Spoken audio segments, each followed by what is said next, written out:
Hello, good morning. Good morning, all of you.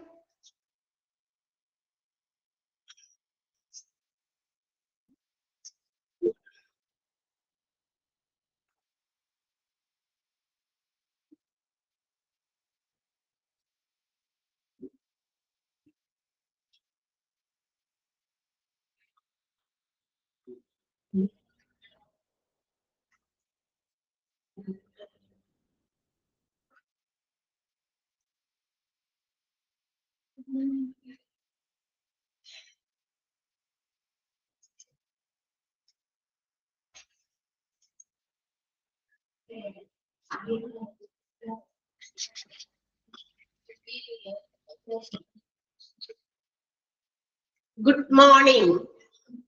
Good morning പറയാൻ ആരുമില്ല ഇവിടെ. തിരിച്ച് സൗണ്ട് കേക്കണ്ടോ? എന്റെ സൗണ്ട് കേക്കണ്ടോ? നിങ്ങൾ പറയുന്നത് കേൾക്കണല്ലോ കേട്ടോ. നിങ്ങൾ ആരെങ്കിലും സംസാരിക്കുന്നുണ്ടോ?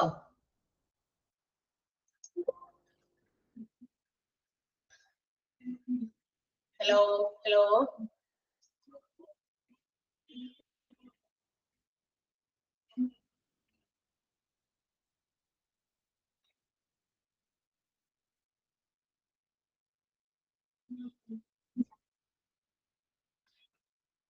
ഹലോ. ഒരു ഗുഡ് മോർണിംഗ് ഒന്ന് തിരിച്ചു പറയൂ ആരെങ്കിലും. അവിടെ yes. Good morning. Good morning. Okay.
Yes.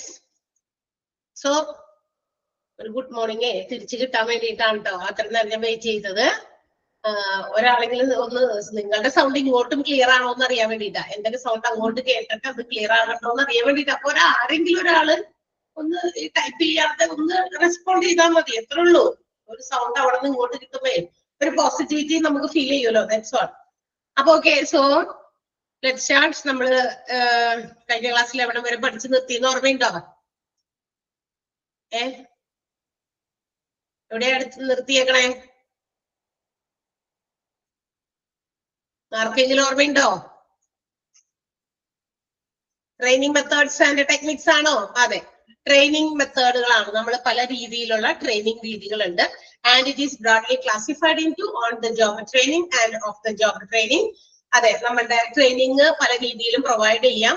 അതിന് പ്രധാനമായിട്ടും രണ്ട് രീതിയിലും ബ്രോഡായിട്ട് ക്ലാസിഫൈ ചെയ്തിട്ടുണ്ട്. ഓൺ ദ ജോബും ഓഫ് ദ ജോബും. ഓൺ ദ ജോബ് എന്ന് പറയുമ്പോൾ നമ്മൾ മനസ്സിലാക്കുക which takes place inside the organization. ഏത് ബിസിനസ് ഓർഗനൈസേഷനിലെ ആളുകൾക്ക്, വർക്കേഴ്സ്, എംപ്ലോയീസിനാണോ ട്രെയിനിങ് കൊടുക്കുന്നത്, അത് ആ വർക്ക് പ്ലേസിൽ തന്നെ അവിടുത്തെ മെറ്റീരിയൽസ്, ഡോക്യുമെന്റ്സ്, എക്യുപ്മെന്റ്സ് അതൊക്കെ വെച്ചിട്ട് അവരെ കാര്യങ്ങൾ പറഞ്ഞ് മനസ്സിലാക്കി കൊടുക്കുന്നു. അതിനെയാണ് നമ്മൾ ഓൺ ദ ജോബ് ട്രെയിനിങ് എന്ന് പറയാം. ഈ ഓൺ ദ ജോബ് ട്രെയിനിങ്ങിൽ വരുന്ന രണ്ട് ടൈപ്പ് ഓഫ് ട്രെയിനിങ്സ് ആണ്. ഒന്ന് ജോബ് ഇൻസ്ട്രക്ഷൻ ട്രെയിനിങ്ങും മറ്റൊന്ന് അപ്രന്റീസ്ഷിപ്പും. അല്ലെ, ജോബ് ഇൻസ്ട്രക്ഷൻ ട്രെയിനിങ് എന്ന് പറഞ്ഞാൽ ഗ്രാജുവൽ ആയിട്ട് കുറച്ച് കാര്യങ്ങൾ അവരൊക്കെ ചെയ്ത് അല്ലെങ്കിൽ പറഞ്ഞോ മനസ്സിലാക്കി കൊടുക്കുന്നു. അത് ഒരു വിധമൊക്കെ പഠിച്ചു കഴിയുമ്പോൾ നെക്സ്റ്റ് പാർട്ട് അങ്ങനെ. ഓക്കെ, അപ്രന്റീസ്ഷിപ്പ് എന്ന് പറയുന്നത് വളരെ ലോ വേജസില്, വളരെ കുറഞ്ഞ കൂലിക്ക് ഏതെങ്കിലും ഒരു എക്സ്പേർട്ട് ആയിട്ടുള്ള ഒരു എന്താ പറയാ ഒരു ജോലിക്കാരനെ, വളരെ എല്ലാ രീതിയിലും എക്സ്പീരിയൻസ് ഉള്ള ഒരാളുടെ കീഴിൽ നിന്നിട്ട് ജോലി പഠിക്കുകയാണ്. പഠിക്കുന്നതോടൊപ്പം ഒരു ചെറിയ എമൗണ്ട് ഓഫ് വേജസും അവർക്ക് പേയ്മെന്റ് കിട്ടുന്നതായിരിക്കും. അതിനെയാണ് നമ്മൾ അപ്രന്റീസ്ഷിപ്പ് എന്ന് വിളിക്കുക. ഇനി ഓഫ് ദ ജോബ് മെത്തേഡ് ആണ് നമ്മൾ പറഞ്ഞുകൊണ്ടിരുന്നത്. ഓഫ് ദ ജോബ് മെത്തേഡ് എന്ന് പറയുമ്പോൾ അത് കൊടുക്കുന്ന training will be outside A plus ഓർഗനൈസേഷന്റെ ഔട്ട്സൈഡ് പ്ലേസിലായിരിക്കും, ഇൻസൈഡ് ആയിരിക്കില്ല. അതായത് നമ്മൾ ജോലി ചെയ്യുന്ന അതേ സാഹചര്യത്തിൽ അവിടെ തന്നെ വെച്ചിട്ടല്ല. ഇപ്പൊ ഒരു ഡോക്ടർ ഒരു ഓപ്പറേഷൻ തിയേറ്ററിൽ എന്തെങ്കിലുമൊക്കെ ചെയ്യാനുള്ളത്, ഇപ്പൊ ഒരു ഹ്യൂമൻ ബോഡി വെച്ചിട്ടൊക്കെ എന്തെങ്കിലും കാര്യങ്ങളൊക്കെ ചെയ്യുന്നത് അവിടെ കൊണ്ടുപോയിട്ട് ഓപ്പറേഷൻ തിയേറ്ററിൽ തന്നെ വെച്ചിട്ടല്ല അവർക്ക് കാര്യങ്ങൾ മനസ്സിലാക്കി കൊടുക്കുക. സം അതർ പ്ലേസ്, അതായത് പുറത്ത് മീൻസ് അവർ തന്നെ ഏതെങ്കിലും പഠിക്കുന്നതുമായിട്ട് ബന്ധപ്പെട്ടിട്ടുള്ള പർട്ടിക്കുലർ ഏരിയാസ്, വലിയ ഹോളൊക്കെ അതിന് വേണ്ടിയിട്ടൊക്കെ സെറ്റ് ചെയ്തിട്ട് അതിന് ഐഡന്റിക്കൽ ആയിട്ടുള്ള ഹ്യൂമൻ ബോഡിയിലെ ഏതെങ്കിലും കാര്യങ്ങളാണ് പഠിക്കുന്നത്. അപ്പൊ ഹ്യൂമൻ ബോഡിക്ക് ഐഡന്റിക്കൽ ആയിട്ടുള്ള ആ ഒരു ബോഡിയോ മറ്റോ വെച്ചിട്ട് കാര്യങ്ങൾ പറഞ്ഞ് മനസ്സിലാക്കി കൊടുക്കുന്നു. നമ്മൾ എക്സാമ്പിൾ പറയുക. അപ്പൊ അത്തരം പുറത്തെവിടെയെങ്കിലും, അതായത് നമ്മുടെ യഥാർത്ഥ വർക്ക് പ്ലേസിലല്ലാതെ പുറത്ത് വെച്ച് കൊടുക്കുന്ന ട്രെയിനിങ്ങിനെയാണ് നമ്മൾ ഓഫ് ദ ജോബ് ട്രെയിനിങ് എന്ന് വിളിക്കാം. അതിന്റെ പ്രധാനപ്പെട്ട ചില classifications: lecture method, vestibule training, class room പോലെ ഇതിനെ സംഘടിപ്പിച്ചിട്ട് യഥാർത്ഥത്തിലുള്ള എക്യുപ്മെന്റ് മുമ്പിൽ ഇല്ലാതെ ഐഡന്റിക്കൽ ആയിട്ടുള്ള, അതിനെ പോലെ തോന്നുന്ന, അതിന് സിമിലർ ആയിട്ടുള്ള ചില എക്യുപ്മെന്റുകളൊക്കെ വെച്ചിട്ട് ആളുകൾക്ക് ഇൻസ്ട്രക്ഷൻസ് കൊടുത്ത് പഠിപ്പിച്ചു കൊടുക്കുന്ന രീതിയാണ്. കോൺഫറൻസും അതുപോലെ തന്നെ ഒരു വലിയ ഹാളിനകത്ത് എന്താ പറയാ ആളുകളൊക്കെ ഇരുത്തിയിട്ട് അതും ഇതുപോലെ തന്നെയാണ് ട്രെയിനിങ് കൊടുക്കുന്ന രീതി. ഗ്രൂപ്പ് ഡിസ്കഷൻസും ഓൾസോ, ഗ്രൂപ്പായിട്ട് എല്ലാവരും കൂടി ചേർന്നിരുന്നിട്ട് ഏതെങ്കിലുമൊക്കെ ഇപ്പൊ ഒരു എന്താ പറയാ പർട്ടിക്കുലർ ജോലിയെ കുറിച്ച് ഡിസ്കസ് ചെയ്യുന്നു, അതെങ്ങനെ ചെയ്യുന്നു. അപ്പൊ പല ഐഡിയാസ് വരും അല്ലെ. ഇപ്പൊ എന്റെ ഐഡിയ ആയിരിക്കില്ല വേറൊരാൾക്ക്. So they might have some good idea. ആ ഒരു ജോലി പെർഫെക്റ്റ്ലി സ്മാർട്ടായിട്ട് ചെയ്യാൻ അവർക്കുള്ള വേറൊരു ഐഡിയ ഉണ്ടായിരിക്കും. മനസ്സിലായോ? അപ്പൊ ആ രീതിയിൽ അങ്ങനെ എല്ലാവരും കൂടി ചേർന്ന് ഗ്രൂപ്പായിട്ട് ഡിസ്കസ് ചെയ്ത് അതിൽ ഏറ്റവും സിംപ്ലസ്റ്റും ഏറ്റവും സ്മാർട്ട് ആയിട്ടുള്ള രീതി തെരഞ്ഞെടുത്ത് ഒരു പഠിപ്പിച്ച് രീതി കൊടുക്കുന്ന കാര്യങ്ങളാണ്. കേസ് സ്റ്റഡീസ് അത് നമ്മൾ പറഞ്ഞതാണ്. കേസ് സ്റ്റഡീസ് ഞാൻ എക്സാമ്പിൾ പറഞ്ഞത്, ഡോക്ടേഴ്സ് ഒക്കെ ഇപ്പൊ സീനിയർ ആയിട്ടുള്ള ഡോക്ടേഴ്സ് അവരുടെ പേഷ്യൻസിനെ കൺസൾട്ട് ചെയ്തുകൊണ്ടിരിക്കുന്ന സമയത്ത് വി ക്യാൻ സീ 2 or 3 എന്താ പറയാ വളരെ ജൂനിയർ ആയിട്ടുള്ള പഠിത്തമൊക്കെ കഴിഞ്ഞ് എന്താ പറയാ ഇറങ്ങിയിട്ടുള്ള സർജൻസി ഒക്കെ ചെയ്യുന്ന ആളുകളൊക്കെ ഉണ്ടെങ്കിൽ അവരൊക്കെ വന്ന് ഇങ്ങനെ ഇരുന്ന് ഡോക്ടർ എന്തൊക്കെയാണ് ചെയ്യുന്നത്, പേഷ്യൻസിനോട് എന്തൊക്കെ കാര്യങ്ങൾ എങ്ങനെയാ ചോദിച്ച് മനസ്സിലാക്കുന്നത്, എങ്ങനെയൊക്കെയാണ് പ്രിസ്ക്രിപ്ഷൻസ് തരുന്നത് എന്നൊക്കെ അവർ അവിടെ ഇരുന്നിട്ട്, അപ്പൊ ലേണിംഗ് ബൈ ഡൂയിങ് ആണത്. അവിടെ തന്നെ ഇതുകൊണ്ട് അത് ചെയ്ത് അപ്പൊ ഡോക്ടർ പറഞ്ഞ് മനസ്സിലാക്കി കൊടുക്കും. അങ്ങനെയൊക്കെ അതൊക്കെയാണ് കേസ് സ്റ്റഡീസിൽ വിളിക്കുക. അടുത്തത് നമ്മൾ പറഞ്ഞത് role playing. That means to do something or to pretend something in a particular situation which you are not really in. നമ്മൾ അല്ലാത്ത ഒരു സാഹചര്യത്തെ സൃഷ്ടിച്ചുകൊണ്ട്, നമ്മൾ അങ്ങനെ ഒരു സിറ്റുവേഷനിലല്ല പക്ഷെ അങ്ങനെയാണെന്ന് വിചാരിച്ചിട്ട് നമ്മൾ ഏതെങ്കിലും കാര്യങ്ങൾ ആക്ട് ചെയ്യുക, പ്രിറ്റൻഡ് ചെയ്യുക, അഭിനയിക്കുക. അതിനെയാണ് നമ്മൾ role playing method of training എന്ന് വിളിക്കാം. കാണിച്ചു കൊടുക്കാണ്. ഇപ്പൊ ആ സിറ്റുവേഷനിലല്ല നമ്മള്, പക്ഷെ അതിങ്ങനെ കാണിച്ചിട്ട് ആ ഒരു സിറ്റുവേഷനിൽ ഇങ്ങനെയൊക്കെയാണ് കാര്യങ്ങൾ ചെയ്യേണ്ടത്, അതിനുള്ള ട്രെയിനിങ് പ്രൊവൈഡ് ചെയ്യുക. അതാണ് റോൾ പ്ലേയിങ് ട്രെയിനിങ് എന്ന് പറയുന്നത്. ഓക്കെ, അവിടെ വരെയാണ് നമ്മൾ എടുത്തത് എന്നാണ് എന്റെ ഒരു ഓർമ്മ. ആണോ? റോൾ പ്ലേയിങ് വരെ പറഞ്ഞിരുന്നു. റൈറ്റ്, ശരിയാണോ? അടുത്ത പോയിന്റിലേക്ക് എനിക്ക് പോണം, പക്ഷെ you have to confirm it. Okay, yes. അടുത്തത് പ്രോഗ്രാംഡ് ഇൻസ്ട്രക്ഷൻസ് ആണ്. പ്രോഗ്രാംഡ് ഇൻസ്ട്രക്ഷൻസ് കേൾക്കുമ്പോൾ തന്നെ ഓർമ്മ വരേണ്ടത് with the help of electronic computer some programs will be there and it will give as a guide. അതായത് നമുക്ക് ചില കാര്യങ്ങൾ ചെയ്യാൻ വേണ്ടിയിട്ട് ഒരു പ്രോഗ്രാം പോലെ ഇങ്ങനെ കമ്പ്യൂട്ടർ, ഇലക്ട്രോണിക് കമ്പ്യൂട്ടറിനകത്ത് സെറ്റ് ചെയ്ത് വെച്ചിട്ട് അത് ഒരു ഗൈഡ് ആയിട്ട് എന്ന് വെച്ചാൽ അത് ഫോളോ ചെയ്ത് അതൊരു ഗൈഡൻസ് പോലെ എടുത്തിട്ട് ആ ഇൻസ്ട്രക്ഷൻസ് ഫോളോ ചെയ്ത് നമ്മൾ എന്ത് ചെയ്യുന്നു, കാര്യങ്ങൾ ചെയ്യുന്നു. ഇപ്പൊ കമ്പ്യൂട്ടർ സംബന്ധമായിട്ടുള്ള ചില കാര്യങ്ങളായിരിക്കും കമ്പ്യൂട്ടർ പ്രോഗ്രാമുകളൊക്കെ എന്ന് വെച്ചാൽ ചിലപ്പോ പെട്ടെന്നൊക്കെ അതിന് എങ്ങനെയാ ഡീൽ ചെയ്യേണ്ടതെന്നുള്ള ട്രെയിനിങ് ഒക്കെ കൊടുക്കുന്നത് ഈ പ്രോഗ്രാംസിനെ ഗൈഡാക്കി വെച്ചിട്ടാണ്. കുറെ സെറ്റ് ഓഫ് പ്രോഗ്രാംസ് ഇങ്ങനെ ഉണ്ടാക്കി ഫോം ചെയ്ത് വെച്ചിട്ടുണ്ടായിരിക്കും. അത് ഓരോ ഇൻസ്ട്രക്ഷൻസ് അനുസരിച്ച് അത് നോക്കുന്നു, അത് പഠിക്കുന്നു, അത് മനസ്സിലാക്കുന്നു, അതിനുശേഷം അടുത്ത സെറ്റ് ഓഫ് ഇൻസ്ട്രക്ഷൻസ് ഫോളോ ചെയ്യുന്നു, അത് മനസ്സിലാക്കുന്നു, പഠിക്കുന്നു.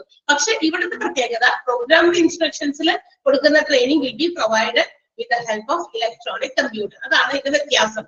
മനസ്സിലായി? കമ്പ്യൂട്ടർ ആയിരിക്കും നമ്മളുടെ ഒരു ഗൈഡ് ആയിട്ട് ഉണ്ടാവുക അവിടെ. ക്ലിയർ ആയോ? പ്രോഗ്രാംഡ് ഇൻസ്ട്രക്ഷൻസ് മനസ്സിലായോ? ആ പ്രോഗ്രാംഡ് ഇൻസ്ട്രക്ഷൻസിൽ ആ ഒരു സെന്റൻസ് ഞാൻ പറയാം. പ്രോഗ്രാംഡ് ഇൻസ്ട്രക്ഷൻസ് ചിലപ്പോൾ വേണേ ചോദിക്കും. Dash consist of A series of steps which are often set up through the central panel of an electronic computer as guide in the performance of a desired operations. നമ്മൾക്ക് ആഗ്രഹിക്കുന്ന രീതിയിലുള്ള ചില കാര്യങ്ങൾ ചെയ്യാനായിട്ട് electronic കമ്പ്യൂട്ടറിനെ guide ആയിട്ട് വെച്ചിട്ട് നമ്മൾ എന്ത് ചെയ്യുന്നു, ഓരോ സ്റ്റെപ്പ് ബൈ സ്റ്റെപ്പ് സീരീസുകൾ മനസ്സിലാക്കുന്നു. അതിനെയാണ് നമ്മൾ പ്രോഗ്രാംഡ് ഇൻസ്ട്രക്ഷൻസ് എന്ന് വിളിക്കുക. You get it? മനസ്സിലായോ? അന്ന് അണ്ടർലൈൻ ചെയ്യാം, പറഞ്ഞ അത്രയും ഭാഗം. ഓക്കെ, അത് പരീക്ഷയ്ക്ക് അങ്ങനെ സെന്റൻസ് ഉണ്ടാവാറുണ്ട്, അതുകൊണ്ടാണ് അത്രയും ഭാഗം അണ്ടർലൈൻ ചെയ്യാനായിട്ട് പറഞ്ഞത്. And the next one and the last one is T group training അല്ലെങ്കിൽ training group.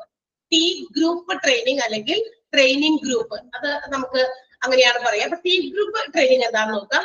It's also based on experiences. അതായത് കുറെ കാര്യങ്ങൾ ഇങ്ങനെ ഒരു ഗ്രൂപ്പായിട്ടുള്ള ആളുകൾക്ക് കൊടുക്കും, എന്നിട്ട് അവരത് ചെയ്ത് അതിന്റെ എക്സ്പീരിയൻസിൽ നിന്ന് പഠിക്കും. ആ ചെയ്തു വന്നപ്പോ അതെന്താണ്, എങ്ങനെയാണ് അത് അനുഭവപ്പെട്ടത്, ആ കാര്യങ്ങൾ അവര് എക്സ്പീരിയൻസിലൂടെ തന്നെ പഠിക്കുകയാണ്. So there will be A number of 8 to 14 members in that particular group. അപ്പൊ അതിന് വേണ്ടിയിട്ട് ഒരു 8 മുതൽ 14 വരെയുള്ള അംഗങ്ങൾ അടങ്ങുന്ന ഒരു ഗ്രൂപ്പുകളായിട്ട്. അപ്പൊ അവരിലേക്ക് ചില കാര്യങ്ങൾ കൊടുക്കും, അവരത് ചെയ്ത് അവരുടെ എക്സ്പീരിയൻസ്, അതിൽ നിന്ന് അവർ കാര്യങ്ങൾ പഠിക്കുക. അപ്പൊ അങ്ങനെ ഒരു എന്താ പറയാ ട്രെയിനിങ് പ്രൊവൈഡ് ചെയ്യുന്നതിനെയാണ് നമ്മൾ ടി ഗ്രൂപ്പ് ട്രെയിനിങ് എന്ന് വിളിക്കുക. അപ്പൊ അത് ഒരു കുറച്ച് സമയത്തേക്ക് ആയിരിക്കും കൊടുക്കുക, ഒരു എക്സ്റ്റെൻഡഡ് പീരീഡ് ഓഫ് ടൈം അതിന് വേണ്ടി പ്രൊവൈഡ് ചെയ്യുന്നുണ്ടാവും. എന്തെങ്കിലും ഒരു പർട്ടിക്കുലർ ആക്ടിവിറ്റി അവർക്ക് കൊടുക്കുന്നു, ആൻഡ് അതെങ്ങനെ ചെയ്ത് കംപ്ലീറ്റ് ചെയ്യാം എന്നുള്ളതിന് അവരെ ഒരു ഗ്രൂപ്പായിട്ട് തിരിക്കും. എന്നിട്ട് അവര് അത് മനസ്സിലാക്കി ചെയ്ത് എങ്ങനെയാണോ ഫോം ചെയ്തെടുക്കണ്ടേ അങ്ങനെ അവരത് പഠിക്കും. കുറെ കഴിയുമ്പോൾ ആ ഒരു കാര്യങ്ങൾ ചെയ്യുന്നത് അവര് കുറച്ചുകൂടി സ്പീഡപ്പ് ആവും. കാരണം എന്താണ്, ആദ്യം നമ്മൾ ഇത്ര ഗ്രൂപ്പായിട്ടിരുന്ന് ചെയ്തപ്പോ ചിലപ്പോൾ കുറെ സമയം എടുത്ത് ചെയ്തതൊക്കെ പ്രാക്ടീസ് ചെയ്ത് കഴിയുമ്പോൾ, ഒന്ന് കുറെ പ്രാവശ്യം ചെയ്യുമ്പോൾ അതിൽ നമ്മൾ സ്പെഷ്യലൈസ്ഡ് ആകും. അപ്പൊ അങ്ങനെ സ്വയം എക്സ്പീരിയൻസിൽ നിന്ന് കാര്യങ്ങൾ മനസ്സിലാക്കി പഠിക്കുന്ന ഒരു ട്രെയിനിങ് രീതിയാണ് നമ്മൾ ടി ഗ്രൂപ്പ് ട്രെയിനിങ് എന്ന് വിളിക്കുക. ഇത് കൺസിസ്റ്റ് ഓഫ് 8 to 14 മെമ്പേഴ്സ്. അതിനകത്ത് ഒരു 8 മുതൽ 14 വരെയുള്ള മെമ്പേഴ്സ് ആയിരിക്കും ഓരോ ഗ്രൂപ്പിലും വരിക. സോ ദാറ്റ് ഇങ്ങനെ ഒരു മെത്തേഡിന്റെ ഒരു അഡ്വാൻറ്റേജ് എന്താന്ന് വെച്ചാൽ എന്തല്ലോ, ഇതിനകത്ത് നമുക്ക് ഗ്രൂപ്പായിട്ട് ഇൻഡിവിജ്വൽ ആയിട്ടും we can find their experience, their reactions, their perceptions. ഓരോരുത്തരുടെയും വ്യക്തിപരമായിട്ടുള്ള എക്സ്പീരിയൻസും വ്യക്തിപരമായിട്ടുള്ള ധാരണകളും വ്യക്തിപരമായ റിയാക്ഷൻസും ഒക്കെ മനസ്സിലാക്കാൻ പറ്റും. അതുപോലെ തന്നെ ഗ്രൂപ്പായിട്ടുള്ള റിയാക്ഷൻസും ഒക്കെ പെർസെപ്ഷൻസും അതുപോലെ തന്നെ ഗ്രൂപ്പ് ബിഹേവിയർ ഒക്കെ ക്ലിയർ ആയിട്ട് ഐഡന്റിഫൈ ചെയ്യാൻ പറ്റിയ ഒരു മെത്തേഡ് കൂടിയാണ് ടി ഗ്രൂപ്പ് ട്രെയിനിങ് എന്ന് പറയുന്നത്. ഇപ്പൊ നമ്മള് 3-4 ഒരു 5-8-10 പേര് കൂടിയിട്ട് ഇതുപോലെ നമ്മളോട് എന്തെങ്കിലും ഒരു പർട്ടിക്കുലർ ആക്ടിവിറ്റി ചെയ്യാൻ ഒരു ടാസ്ക് നമുക്ക് തന്നിരിക്കുകയാണ്. സോ നമ്മളെല്ലാവരും അത് ഷെയർ ചെയ്ത് ഇതെങ്ങനെയാ ചെയ്യേണ്ടതെന്ന് ഓരോ ഐഡിയയിലേക്ക് വരുന്നു, എന്നിട്ട് നമ്മളത് ചെയ്യാൻ നോക്കുന്നു. ചെയ്തുകൊണ്ട് വരുമ്പോൾ നമ്മൾ അതിൽ എക്സ്പീരിയൻസ്ഡ് ആകുകയാണ്. ഒരു പ്രാവശ്യം 2 പ്രാവശ്യം, അപ്പൊ അങ്ങനെ ചെയ്ത് നമ്മൾ അതിൽ എക്സ്പേർട്ട് ആകും. എക്സ്പേർട്ട് ആകുമ്പോൾ നമുക്ക് എന്താ ചെയ്യാൻ പറ്റും, സ്പീഡായിട്ട് കാര്യങ്ങൾ പിന്നീട് വരും. അപ്പൊ ആദ്യത്തെ പ്രാവശ്യം ഒരു കൊച്ചിനോട് ഒരു സൂചി നൂലൊന്ന് കോർക്കാൻ പറഞ്ഞു കഴിഞ്ഞാൽ ഇറ്റ് വിൽ ടേക്ക് ടൈം. കുട്ടി ആദ്യമായിട്ട് ചെയ്യുകയാണെങ്കിൽ സൂചി നൂല് ഇങ്ങനെ പിടിച്ചിട്ട് എങ്ങനെ ഇതിനകത്തോട്ട് ചെയ്യും, കുറച്ച് സമയം എടുക്കും. പക്ഷെ എല്ലാ ദിവസവും അല്ലെങ്കിൽ കുറച്ച് ദിവസം ഇടയ്ക്കിടയ്ക്ക് നമ്മൾ ആ കുട്ടീനെ കൊണ്ട് അത് ചെയ്യിപ്പിക്കുകയാണെങ്കിൽ ആൾ ആദ്യം എടുത്ത അത്രയും സമയം തന്നെ വീണ്ടും എടുക്കുന്നില്ല. കുറച്ച് സമയമൊക്കെ കുറഞ്ഞ് വളരെ ഫാസ്റ്റ് ആയിട്ട് വിത്തിൻ സെക്കൻഡ്സ് ഒക്കെ ചിലപ്പോൾ അത് പുറത്ത് നമുക്ക് തരും അല്ലെ. അതൊരു കുട്ടിയുടെ കാര്യം ജസ്റ്റ് ഒരു എക്സാമ്പിൾ പറഞ്ഞത്. അതുപോലെ തന്നെയാണ് when a task is given to a particular group of 8 to 14 members, ഒരു 8 മുതൽ 14 വരെയുള്ള അത്രയും അംഗങ്ങൾക്കൊക്കെ ഇതുപോലെയുള്ള ചില പർട്ടിക്കുലർ ടാസ്ക് കൊടുക്കുമ്പോൾ ഓരോരുത്തരുടെയും പെർസെപ്ഷൻസ്, അവരുടെ ഐഡിയാസ്, അവരുടെ റിയാക്ഷൻസ് നമുക്ക് മനസ്സിലാക്കാനും അത് അനുസരിച്ച് അവർക്കൊരു ഗ്രൂപ്പ് ബിഹേവിയറിലൂടെ ആ ഒരു ടാസ്ക് കംപ്ലീറ്റ് ചെയ്യാനും ആ ടാസ്കിനെ കൂടുതൽ സ്പീഡപ്പ് ആക്കാനും ഒക്കെ അവരുടെ ഡെയിലി പെർഫോമൻസ് കൊണ്ടൊക്കെ പറ്റുമെന്നുള്ളതാണ് ഈ ടി ഗ്രൂപ്പ് ട്രെയിനിങ്ങിന്റെ പ്രത്യേകത. ക്ലിയർ ആയോ? മനസ്സിലായോ? ടി ഗ്രൂപ്പ് ട്രെയിനിങ് അണ്ടർലൈൻ ചെയ്യേണ്ടത് ഇവിടെ വരെയാണ് കേട്ടോ. എക്സ്റ്റെൻഡഡ് പീരീഡ് വരെ. ആ ഫസ്റ്റ് സെന്റൻസ് ഒന്ന് അണ്ടർലൈൻ ചെയ്യാം.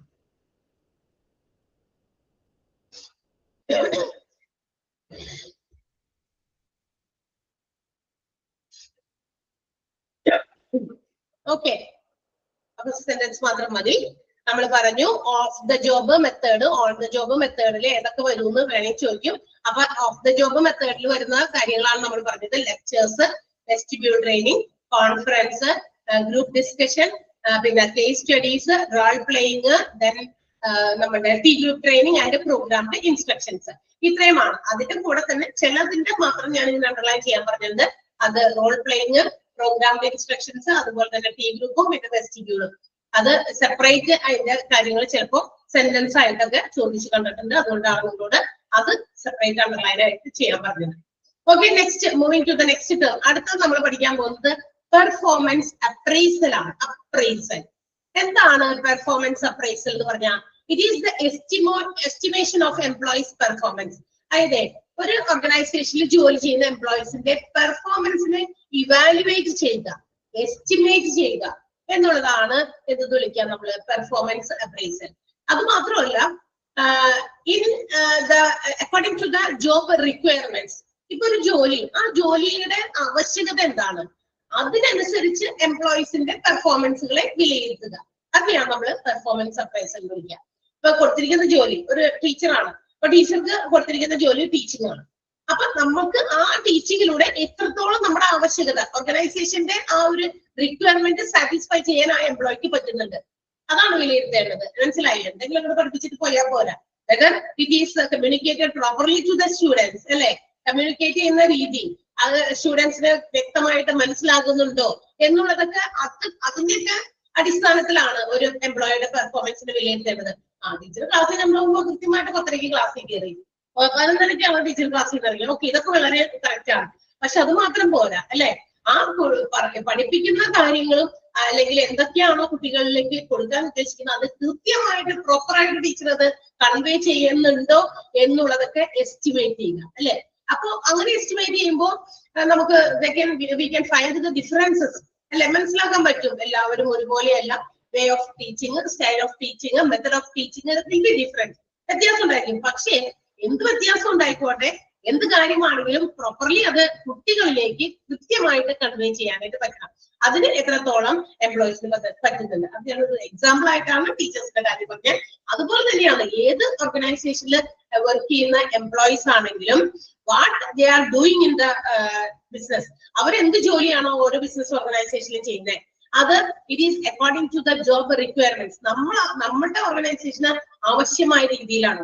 കുറെ കുട്ടികളെ കിട്ടണം, അല്ലെ? കൂടുതൽ കുട്ടികളെ ഇനിയും കോഴ്സുകൾ പഠിക്കാനായിട്ട് ജോയിൻ ചെയ്യണം. അപ്പോ വേ ഓഫ് ടീച്ചിങ്, അതുപോലെ തന്നെ കമ്മ്യൂണിക്കേഷൻ സ്റ്റൈല്, കൺവേയിങ് ഓഫ് കാര്യങ്ങൾ എല്ലാം കൃത്യമായിട്ടായിരിക്കണം, പെർഫെക്റ്റ് ആയിരിക്കണം. അപ്പോഴാണ് എന്ത് ചെയ്യാ നമുക്ക് അടുത്തത്. ഇപ്പൊ നിങ്ങളാണെങ്കിലും ഇപ്പൊ ക്ലാസ് കേട്ടുകൊണ്ടിരിക്കുമ്പോൾ ഓക്കെ വളരെ നല്ല ക്ലാസ്സുകളാണ്, നമുക്ക് എന്താ പറയാ, നമുക്ക് എല്ലാവർക്കും അഡ്വാൻറ്റേജസ് ബെനിഫിറ്റബിൾ ആയിട്ടുള്ള കാര്യങ്ങളാണ് ഈ ഒരു ക്ലാസ്സുകളിലൂടെ നമുക്ക് കിട്ടുക.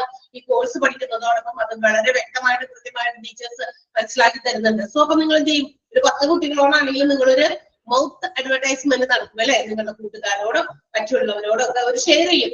സൂപ്പർ ക്ലാസ് ആണ്, ആരെങ്കിലും ഒക്കെ ജോയിൻ ചെയ്യുമ്പോൾ നിങ്ങൾ അവിടെ പഠിക്കുന്നുണ്ടോ, ആ ക്ലാസ്സുകളൊക്കെ എങ്ങനെയുണ്ട് എന്നറിയാനാ എന്നൊക്കെ ചോദിക്കുമ്പോൾ നിങ്ങൾ എന്ത് പറയും? നല്ലതാണെങ്കിൽ വളരെ പെർഫെക്റ്റ് ആയിട്ടുള്ള ക്ലാസ്സുകളാണ്, അങ്ങനെ നമ്മൾ ഷെയർ ചെയ്യും. അതേസമയം പൊട്ടയാണെങ്കിൽ നിങ്ങൾ എന്ത് പറയും? ഓ ക്ലാസ് ഒക്കെ വലിയ ഇതൊക്കെ പറഞ്ഞ അവര് ഇങ്ങനെ ഇത്രയും ഇതൊക്കെ ഉള്ളൂ, പക്ഷെ ക്ലാസ് ഒക്കെ ഭയങ്കര മോശമാണ്, ടീച്ചേഴ്സ് ഒക്കെ കൊള്ളൂല, അല്ലെ? അവര് മര്യാദക്കൊന്നുമില്ല ക്ലാസ് എന്നൊക്കെ അങ്ങനെ പറയും, ഇല്ലേ? അതാണ് ഏറ്റവും വലിയ പരസ്യം എന്ന് പറയുന്നത്. എക്സ്പീരിയൻസിൽ നിന്ന് കൊടുക്കുന്ന ഷെയറിംഗ് ആണ് ഏറ്റവും വലിയ പരസ്യം.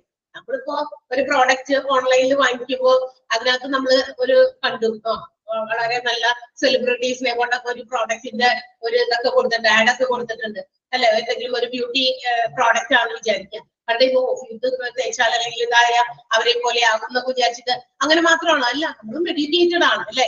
ഇതൊക്കെ മനസ്സിലാക്കാനുള്ള ബുദ്ധിമുട്ടൊക്കെ നമുക്ക് ഇന്ന് വന്നു. പണ്ടൊക്കെ ആണെങ്കിൽ അങ്ങനെയല്ല. എങ്ങനെയാണ് അഡ്വർടൈസ്മെന്റ് കാണുന്നത്, ഇത് വളരെ നല്ലതാണ്, അന്നൊക്കെ അത്രയ്ക്കും ബോധമുള്ളൂ. പക്ഷെ ഇന്ന് അങ്ങനെയല്ല. ഇന്ന് ഇതെല്ലാം ബിസിനസ് ആണ്. അഡ്വർടൈസ്മെന്റ് വാങ്ങിക്കുന്ന കമ്പനിക്കാരും അവരുടെ ബിസിനസ്സാണ്. കാരണം അവർ ഏറ്റവും നല്ല രീതിയിലുള്ള ആഡുകൾ ഇറക്കിയാലാണ് അത് കൺസ്യൂമേഴ്സിലേക്ക് ഡീപ്പായിട്ട് അവരുടെ മനസ്സിലേക്ക് അത് കൊണ്ടുവരാൻ സാധിക്കുള്ളൂ.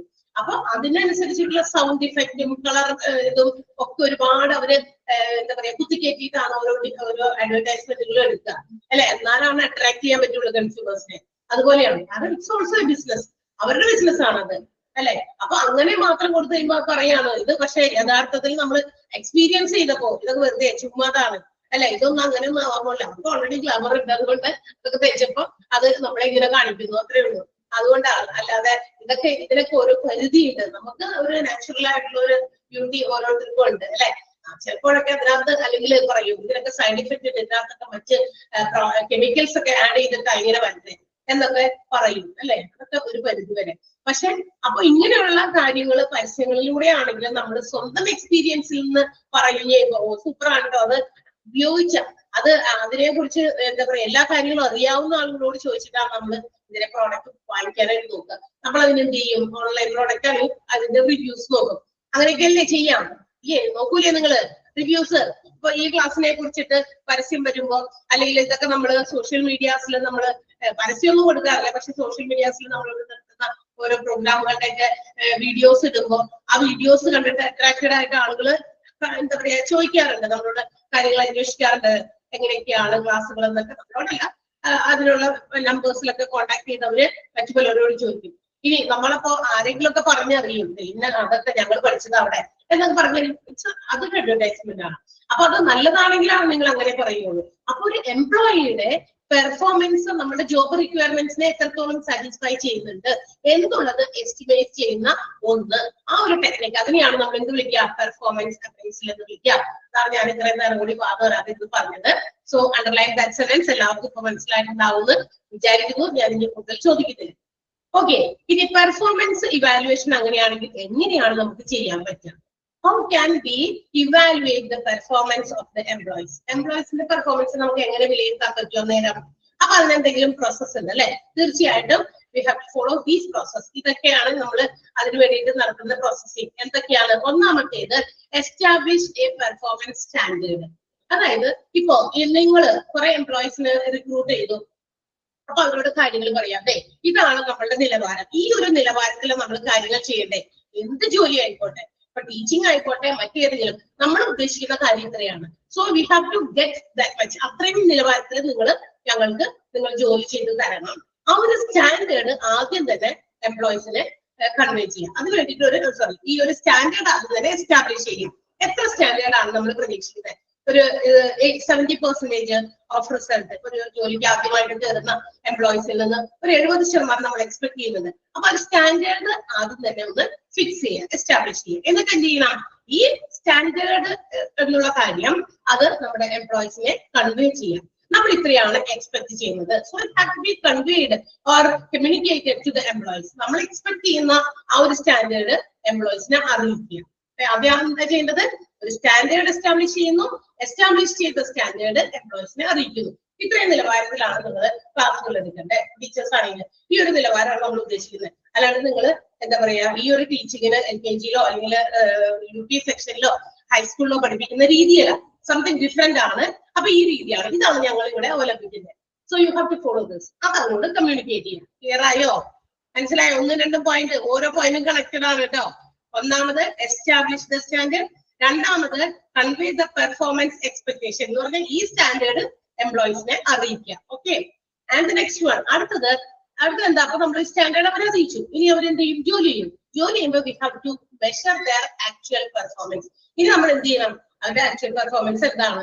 ഞാൻ ജോലി ചെയ്തുകൊണ്ടിരിക്കും, ഓക്കെ, ടീച്ചറോട് പറഞ്ഞു കൊടുത്ത നിലവാരമൊക്കെ ടീച്ചർ കേട്ടിട്ടുണ്ട്, ഇനി ക്ലാസ് എടുക്കാൻ കയറുന്നു. അപ്പൊ ടീച്ചേഴ്സ് എങ്ങനെയാണ് ക്ലാസ് എടുക്കുന്നത്? അവരുടെ ആക്ച്വൽ പെർഫോമൻസ് ഒന്ന് വിലയിരുത്തുക, നോക്കുക. നമ്മൾ ഉദ്ദേശിക്കുന്ന ആ ഒരു റിസൾട്ട് അവിടെ കിട്ടുന്നുണ്ടോ? ഈ ഒരു പവറിലാണോ അവർ ജോലി ചെയ്യുന്നത്? അവരുടെ ടീച്ചിങ് സ്റ്റൈൽ എന്താണ്? ഓക്കെ, ആ ആക്ച്വൽ പെർഫോമൻസ് ഒന്ന് വിലയിരുത്തുന്നു. കിട്ടിയോ? മൂന്നാമത്തെ, സ്റ്റാൻഡേർഡ് ഫിക്സ് ചെയ്തു, ആ സ്റ്റാൻഡേർഡ് എംപ്ലോയീസിനെ അറിയിച്ചു. മൂന്നാമത് റിയൽ അല്ലെങ്കിൽ ആക്ച്വൽ പെർഫോമൻസ് മെഷർ ചെയ്തു. ക്ലിയർ? പറയും, മനസ്സിലായോ? പെർഫോമൻസ് അപ്രൈസിലൊക്കെ എല്ലാ ഓർഗനൈസേഷനിലും നടക്കുന്നതാ. ആൻഡ് നെക്സ്റ്റ് വൺ, ഇനി എന്ത് ചെയ്യണം? നമ്മളുടെ നേരത്തെ എസ്റ്റാബ്ലിഷ് ചെയ്ത സ്റ്റാൻഡേർഡും ആക്ച്വൽ പെർഫോമൻസും നമ്മൾ കമ്പയർ ചെയ്യാം. ടീച്ചേഴ്സിനോട് ഇത്ര റിസൾട്ട് കിട്ടണമെന്ന് പറഞ്ഞു ഓൾറെഡി കൺവേ ചെയ്തു. ആ ഒരു റിസൾട്ട് കിട്ടിയിട്ടുണ്ടോ? ആക്ച്വൽ പെർഫോമൻസും ആയിട്ടൊന്ന് കമ്പയർ ചെയ്യുന്നു. 80% ആണ് നമ്മൾ ഉദ്ദേശിച്ചത്. പക്ഷെ നമ്മൾ ഉദ്ദേശിച്ച 80%ലേക്ക് ടീച്ചേഴ്സ് ജോലിക്കാർ എത്തിയിട്ടില്ല. അവർക്ക് കൊടുത്തിരിക്കുന്ന ടാസ്കുകൾ അവർ 80% പെർഫെക്ഷനോടെ കംപ്ലീറ്റ് ചെയ്തിട്ടില്ല. ഓക്കെ, അപ്പൊ നോക്കിയപ്പോ എന്താണ്? ഒരു 60% അല്ലെങ്കിൽ ഒരു 70% റിസൾട്ട് ആണ് കിട്ടിയിട്ടുള്ളത്. ചില ടീച്ചേഴ്സിൽ നിന്ന്, ചില ജോലിക്കാരിൽ നിന്ന്. ടീച്ചേഴ്സിന് ഞാൻ പറയുന്നത് കുറച്ചുകൂടി എളുപ്പം നമ്മൾ ഈ എന്താ പറയാ നമ്മളുമായിട്ട് റിലേറ്റ് ആയിട്ടുള്ള കാര്യങ്ങൾ എടുത്ത് പറയുന്നത് കൊണ്ടാണ് കേട്ടോ. ഏത് ബിസിനസ് ഓർഗനൈസേഷനിലും അവർക്ക് കൊടുത്തിരിക്കുന്ന സ്റ്റാൻഡേർഡും അവരുടെ ആക്ച്വലും നമ്മൾ കമ്പയർ ചെയ്ത് നോക്കുമ്പോൾ there may be variations. ചിലപ്പോ കറക്റ്റ് ആയിട്ട് നമ്മൾ ഉദ്ദേശിച്ച ആളുകൾ ഈ ആള് ഇന്ന രീതിയിൽ നമ്മളുടെ സ്റ്റാൻഡേർഡിലേക്ക് എത്തിയിട്ടുണ്ട്, ഓക്കെ, അവരെത്തിയിട്ടുണ്ട്. പക്ഷെ ചില ആൾക്കാർ താഴെയാണ്, അത്രയും എത്തിയിട്ടില്ല. പക്ഷെ ചിലപ്പോ ചിലർ മേ ബി എന്താണ് ഈ സ്റ്റാൻഡേർഡിനേക്കാൾ ഇപ്പോ നമ്മൾ പ്രതീക്ഷിച്ചതിൽ നിന്നും കുറച്ചുകൂടി ഔട്ട്സ്റ്റാൻഡിംഗ് പെർഫോമൻസ് കാഴ്ചവെക്കുന്ന എംപ്ലോയീസും ഉണ്ടാകും. നമ്മൾ ഇത്ര എക്സ്പെക്ട് ചെയ്തുള്ളൂ.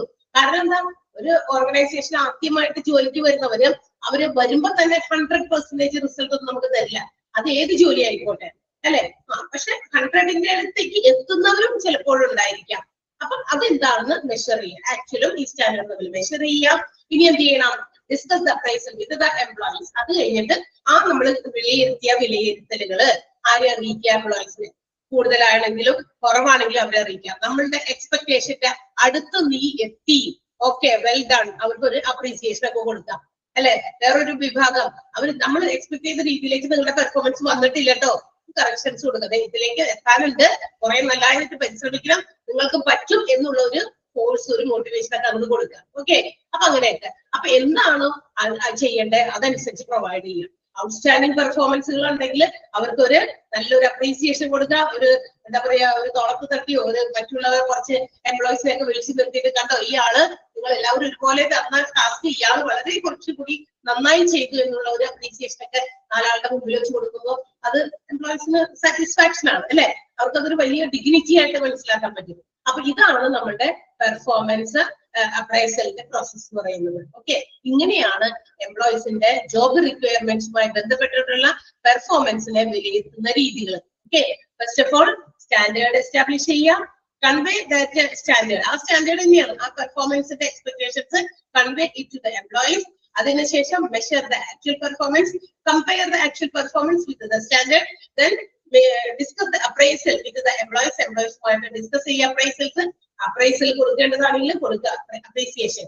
ഓക്കെ, ഇനി അല്ല, they have to take some corrective actions. ഇല്ല, പോരായ്മകളുണ്ട്, അങ്ങനെയാണെങ്കിൽ അവിടെ കറക്റ്റ് ചെയ്യാനുള്ള ചില ആക്ഷൻസ് കൊണ്ടുവരും. ക്ലിയർ ആയോ? ഇപ്പോ 6 പോയിന്റും ഇമ്പോർട്ടന്റ് ആണ്. പെർഫോമൻസ് അപ്രൈസൽ എന്താ പറയാ, മൊത്തം വളരെ ഇമ്പോർട്ടന്റ് ആണ്. ഓൾറെഡി നമ്മളൊരു സെന്റൻസ് അണ്ടർലൈൻ ചെയ്യാൻ പറഞ്ഞു. ആ പോയിന്റ്സും 6 എണ്ണവും ഇമ്പോർട്ടന്റ് ആണ്.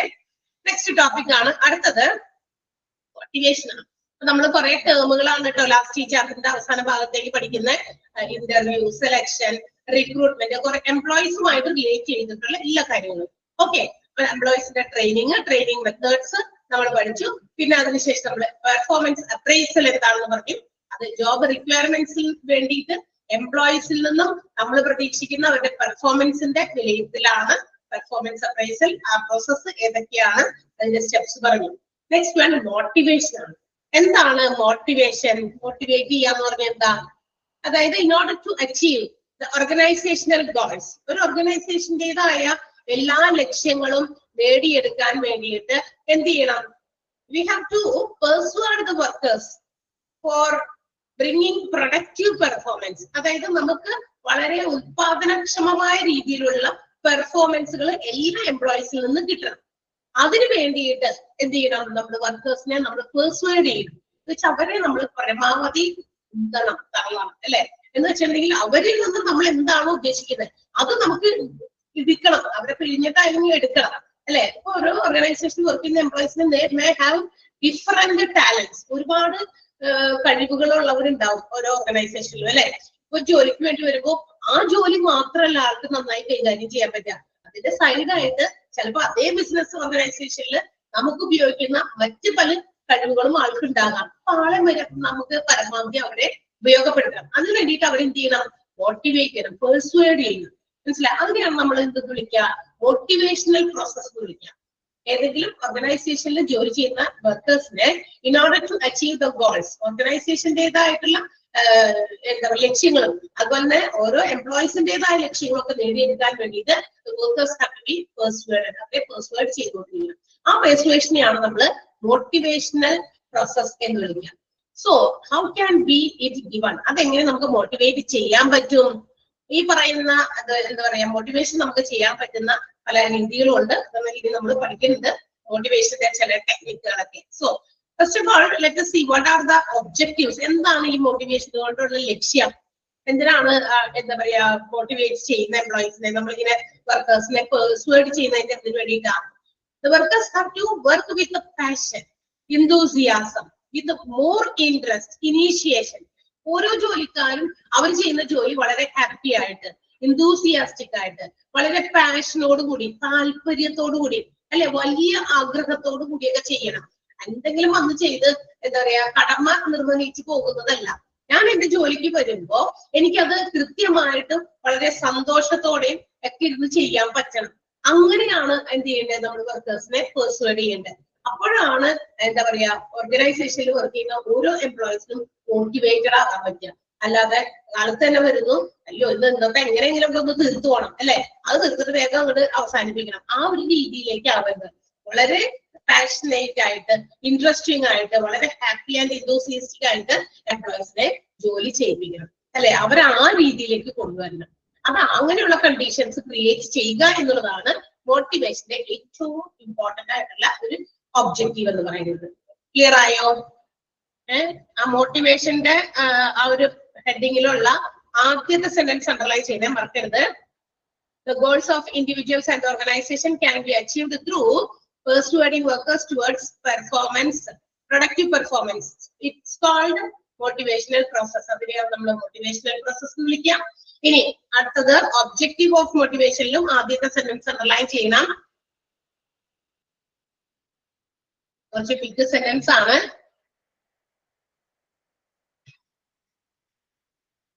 ഓക്കെ, ആ ഒരു സെന്റൻസ് ഫുൾ അണ്ടർലൈൻ ചെയ്യണം കേട്ടോ. ഫുൾ എന്ന് പറഞ്ഞാൽ ഇഫക്റ്റീവ്ലി വരെ ഇറ്റ് തുടങ്ങി, അത് 2-3 രീതിയിലൊക്കെ ചോദിക്കാം സെന്റൻസ്, അതുകൊണ്ടാണ് ഫുൾ ആയിട്ട് അണ്ടർലൈൻ ചെയ്യാൻ പറയുന്നത്. അപ്പൊ വളരെ സന്തോഷത്തോടെയും enthusiastic ആയിട്ടൊക്കെ ഈ ആളുകളെ കൊണ്ട് ജോലി ചെയ്യിപ്പിക്കണം. അതാണ് നമ്മുടെ മോട്ടിവേഷന്റെ ഏറ്റവും പ്രധാനപ്പെട്ട ഒബ്ജക്റ്റീവ്. ഇനി ആ ജോലി ഇത്ര സന്തോഷത്തോടെയും വളരെ ഇൻട്രസ്റ്റിംഗ് ആയിട്ടും വളരെ ഇനീഷ്യേഷൻ ആയിട്ടും ഒക്കെ ഫാഷനബിൾ ആയിട്ടൊക്കെ ആളുകൾ ചെയ്യണമെങ്കിൽ അതെങ്ങനെ ചെയ്യണം? വിത്ത് റെസ്പോൺസിബിലിറ്റി, തങ്ങളുടെ ഉത്തരവാദിത്തമാണ്, ലോയൽറ്റി, തങ്ങളുടെ വിശ്വാസ്യത, അതുപോലെ തന്നെ ഡിസിപ്ലിൻ, അച്ചടക്കം, ഇതൊക്കെ എന്താ പറയാ നിലനിർത്തി വേണം ജോലി ചെയ്യാനായിട്ട്. അല്ലെങ്കിൽ വളരെ സന്തോഷത്തോടെ ഹാപ്പിയും ഇൻട്രസ്റ്റിംഗ് ഒക്കെ ആയിട്ട് ജോലി ചെയ്യുന്നു, പക്ഷെ ഇവിടെയുള്ള എന്താ പറയാ നമ്മളുടെ ഓർഗനൈസേഷനോടുള്ള ഫെയ്ത്ത്ഫുൾ, ലോയൽറ്റി, അതുപോലെ ഉത്തരവാദിത്തം, ഇതെല്ലാം ഇല്ലാണ്ടാക്കിയിട്ടല്ല ചെയ്തത്. ഇതൊക്കെ നിലനിർത്തുന്നതോടൊപ്പം തന്നെയാണ് ഈ രീതിയിൽ ചെയ്തത്. And also they have to do their work with pride and confidence, അഭിമാനത്തോടെ, അല്ലെ, വളരെ കോൺഫിഡന്റ് ആയിട്ട് ഓരോ ജോലി ചെയ്ത് തീർക്കാനായിട്ട് പറ്റണം. അങ്ങനെ വരുമ്പോഴാണ് ഓർഗനൈസേഷന് it can achieve it's goals. അത് വളരെ ഇഫക്റ്റീവ് ആയിട്ട് ഓർഗനൈസേഷന്റെ ലക്ഷ്യങ്ങൾ നേടിയെടുക്കാൻ പറ്റുള്ളൂ. മനസ്സിലായോ? ഒബ്ജക്റ്റീവ് ഓഫ് മോട്ടിവേഷന്റെ ഒരു ഫുൾ സെന്റൻസ് അവിടെ വരെ നമ്മൾ അണ്ടർലൈൻ ചെയ്യണം. ഒരു ചോദ്യമല്ല, 1-2 ചോദ്യങ്ങളൊക്കെ ആ ഒരു ഭാഗത്ത് നിന്ന് തന്നെ ചോദിക്കാനുണ്ട്. ആർക്കെങ്കിലും മനസ്സിലാവാത്തുണ്ടോ? അപ്പൊ അങ്ങനെ മോട്ടിവേഷണൽ ആയിട്ടുള്ള കുറെ ടെക്നിക്സ് കൊണ്ടുവരുമ്പോൾ ഇറ്റ് ബ്രിങ്സ് എംപ്ലോയ്മെന്റ് ഗ്രോത്ത്. തീർച്ചയായിട്ടും എംപ്ലോയീസിൽ ഒരുപാട് വളർച്ച കൊണ്ടുവരാനായിട്ട് ഈ മോട്ടിവേഷണൽ ടെക്നിക്സ് ഹെൽപ്പ് ചെയ്യും. മനസ്സിലായോ? അപ്പൊ എങ്ങനെയാണ് നമുക്ക് എംപ്ലോയീസിനെ മോട്ടിവേറ്റഡ് ആക്കുക? പ്രധാനമായിട്ടും മോട്ടിവേറ്റഡ് ആക്കാനായിട്ട് എംപ്ലോയീസിനെ to increase motivation in employees there are mainly 2 techniques. 2 രീതിയിലുള്ള ടെക്നിക്കുകളാണ് സാധാരണ ഉള്ളത്. ആസ് ഒബ്വിയസ്ലി നമുക്കറിയാം, അതിലൊന്ന് ഇറ്റ്സ് ഫിനാൻഷ്യൽ മോട്ടിവേഷൻ. എങ്ങനെയാ? കാശ് കൊടുത്തിട്ട് മോട്ടിവേറ്റ് ആക്കാം, അല്ലെ? And also known financial motivation, കാശ് കൊടുക്കാനുള്ള മോട്ടിവേഷൻസും സാധ്യമാണ്. അപ്പൊ ഇതിൽ ഏത് വേണമെങ്കിലും ഓർഗനൈസേഷനിൽ എന്താ പറയാ നടപ്പിലാക്കാം, ഏത് വേണമെങ്കിലും ആക്കാം. ചില ഓർഗനൈസേഷൻസ് എംപ്ലോയീസിനെ ഫിനാൻസ് കൊടുത്ത്, കാശ് കൊടുത്തിട്ട് മോട്ടിവേറ്റഡ് ആക്കും. ചില ഓർഗനൈസേഷൻസ് എന്താ പറയാ കാശ് കൊടുക്കാതെ മറ്റു പല രീതിയിലും മോട്ടിവേറ്റഡ് ആക്കും. ഇത് രണ്ടും കൂടി മിക്സഡ് ആയിട്ട് ചെയ്യുന്ന ഓർഗനൈസേഷൻസ് ഉണ്ടായിരുന്നു. ചില സമയങ്ങളിൽ എംപ്ലോയീസിനെ മോട്ടിവേറ്റഡ് ആക്കാൻ ചെറിയ ചെറിയ ഫിനാൻഷ്യൽ അസിസ്റ്റൻസ്, സാമ്പത്തിക സഹായങ്ങളൊക്കെ കൊടുത്തിട്ട് മോട്ടിവേറ്റഡ് ആക്കും. ചില സാഹചര്യങ്ങളിൽ അത് വേണ്ട, അതിന് ആവശ്യമില്ല, അതിനേക്കാൾ ഉപരി നമുക്ക് മറ്റു രീതിയിലുള്ള നോൺ ഫിനാൻഷ്യൽ ആയിട്ടുള്ള മോട്ടിവേഷൻസും കൊടുത്ത് നമുക്ക് ഓർഗനൈസേഷന്റെ ലക്ഷ്യം നേടിയെടുക്കാൻ പറ്റും. ഓക്കെ, അപ്പൊ ഏത് രീതി വേണമെങ്കിലും it is the decision of the organisation. അത് ഓർഗനൈസേഷന്റെ തീരുമാനമാണ് ഏത് രീതിയിൽ എംപ്ലോയീസിനെ മോട്ടിവേറ്റഡ് ആക്കണം എന്നുള്ളത്. അപ്പൊ പ്രധാനമായിട്ടും 2 രീതിയാണ്, financial motivation and second one non financial motivation. So first one എന്താന്ന് നോക്കാം, ഫിനാൻഷ്യൽ മോട്ടിവേഷൻ. അത് പറയുന്നത് പോലെ തന്നെ, ആ പേര് സൂചിപ്പിക്കുന്നത് പോലെ തന്നെ, it's a motivation directly or indirectly provided to the employees such as money, wages, salary, bonus, profit sharing, leave with pay, medical reimbursement, etc.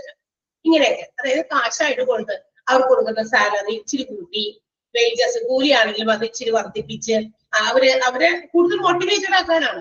വെച്ചിപ്പോ ആദ്യത്തെ വന്ന വർഷം കൊടുത്തിരുന്ന സാലറിയോ വേജസ് ഒക്കെ മാറ്റി രണ്ടാമത്തെ വർഷം ആവുമ്പോൾ അവരെ കുറച്ചും കൂടി മോട്ടിവേറ്റഡ് ആക്കാൻ, അവരിൽ നിന്ന് കൂടുതൽ പ്രൊഡക്ടിവിറ്റി നേടാൻ വേണ്ടിയിട്ട് കുറച്ച് സാലറി ഇൻക്രിമെന്റ്, വേജസ് ഇൻക്രിമെന്റ്, അല്ലെങ്കിൽ ബോണസ് ഒക്കെ വല്ല ഫെസ്റ്റിവൽ സീസൺ ഒക്കെ വരുമ്പോ, ഓണം, വിഷു, ക്രിസ്തുമസ് ഒക്കെ വരുമ്പോ ബോണസ് കൊടുക്കുക.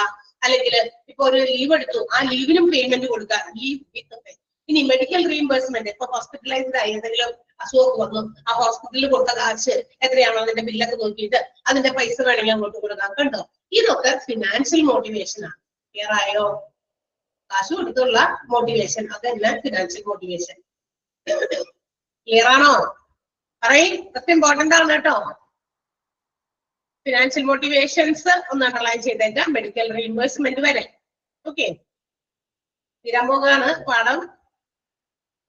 എന്തായാലും കുറച്ച് പോയിന്റുകൾ ഉണ്ട്. ഇനി നോൺ ഫിനാൻഷ്യൽ മോട്ടിവേഷൻസിലാണ് കുറച്ചധികം ഉണ്ട്. കാശില്ലാണ്ടുള്ള മോട്ടിവേഷൻസ് കുറച്ചധികം രീതിയിലുണ്ട്. നമുക്ക് നോക്കാം. എല്ലാം നിങ്ങൾ ഇങ്ങനെ നീട്ടി വെച്ച് പഠിക്കില്ല. നോൺ ഫിനാൻഷ്യൽ മോട്ടിവേഷൻസിൽ വരുന്നത് ഏതൊക്കെയാണെന്നൊക്കെ ചോദിക്കാൻ ചോദ്യതയുണ്ട്. സോ ആ പോയിന്റുകൾ ഇതൊക്കെയാണ്. പോയിന്റ് നമുക്ക് ആദ്യം കേൾക്കാം. Appraise, praise and prestige, status and pride. ഈ പോയിന്റുകളാണ് കേട്ടോ. അതിലെ ഏതൊക്കെ പഠിക്കണമെന്നുണ്ടെങ്കിൽ നീട്ടി സെന്റൻസ് അണ്ടർലൈൻ ചെയ്യാൻ പറയാം. Competition, delegation of authority, participation, job enlargement, job enrichment, job rotation, then reimbursement, quality of work and flexible working hours. ഇത്രയും തരത്തില് നമ്മുടെ എന്തുണ്ട്? നോൺ ഫിനാൻഷ്യൽ മോട്ടിവേഷൻ, കാശില്ലാണ്ടുള്ള, കാശ് നേരിട്ട് കാശ് കൊടുത്തിട്ടുള്ള മോട്ടിവേഷൻ അല്ല, കാശ് കൊടുക്കാണ്ടുള്ള മോട്ടിവേഷൻസ് ഈ രീതിയിലൊക്കെയാണ് ബിസിനസ് ഓർഗനൈസേഷൻസ് പ്രൊവൈഡ് ചെയ്യുന്നത്. കാര്യം മനസ്സിലായോ? ഹെഡിങ്ങും അതിന്റെ ബാക്കി കിടക്കുന്ന ബുള്ളറ്റ് ഇട്ടിരിക്കുന്ന പോയിന്റ് തമ്മിലുള്ള ഒരു ബന്ധം ആദ്യം തന്നെ മനസ്സിലാക്കണം. എന്നിട്ടാണ് നമ്മൾ ഇതിന്റെ വെറുതെ ഇങ്ങനെ കുറെ പഠിച്ചതുകൊണ്ട് കാര്യമില്ലല്ലോ. ഇതെന്താണ് ഈ സാധനം? നോൺ ഫിനാൻഷ്യൽ മോട്ടിവേഷൻസ് എന്നുള്ളതിന്റെ ഹെഡിങ്ങിൽ വരുന്ന ആ താഴെ കുത്തിട്ട് ആ ബുള്ളറ്റ് ഇട്ട് എഴുതിയിരിക്കുന്നില്ലേ, അതൊക്കെ നോൺ ഫിനാൻഷ്യൽ മോട്ടിവേഷൻസ് ആണ്. ഫിനാൻഷ്യൽ മോട്ടിവേഷൻസ് ആ ഒരെണ്ണം മാത്രമേ ഉള്ളൂ. അത് ഫിനാൻസ് ആയിട്ട് കൊടുക്കുക, ബോണസ്, സാലറി, വേജസ്, അതുപോലെ തന്നെ മെഡിക്കൽ റീഇംബേഴ്സ്മെന്റ്, ലീവ് വിത്ത് പേ, ഇതൊക്കെ ഫിനാൻസ് കൊണ്ട് കൊടുക്കുന്നതാ, കാശായിട്ട് കൊടുക്കുന്നതാ. ക്ലിയർ ആവണ്ടോ പറയുന്നത്? കണക്ട് ചെയ്ത് പഠിക്കണം. അല്ലാതെ വെറുതെ നമ്മൾ ഇങ്ങനെ കുറെ നോട്ട് ഇങ്ങനെ ഇരുന്ന് പഠിച്ചിട്ട് കാര്യമില്ല. പഠിക്കുക മാത്രമല്ല, മനസ്സിലാക്കുകയും വേണം. ഓക്കെ, ഇത് ഇങ്ങനെയാണ്, ഇത് ഇതിന്റെ അടിയിൽ വന്നേക്കുന്നത് പോയിന്റ് ആണ്. Okay, yes. അപ്പൊ നോൺ ഫിനാൻഷ്യൽ മോട്ടിവേഷൻസ് മോണിറ്ററി ആയിട്ട് കൊടുക്കുന്ന റിവാർഡുകളല്ല. പിന്നെയോ പിന്നെന്താ നമുക്ക് നോക്കാം. ഒന്നാമത്തേത് അപ്രൈസൽ, പ്രൈസ് ആൻഡ് പ്രസ്റ്റീജ്.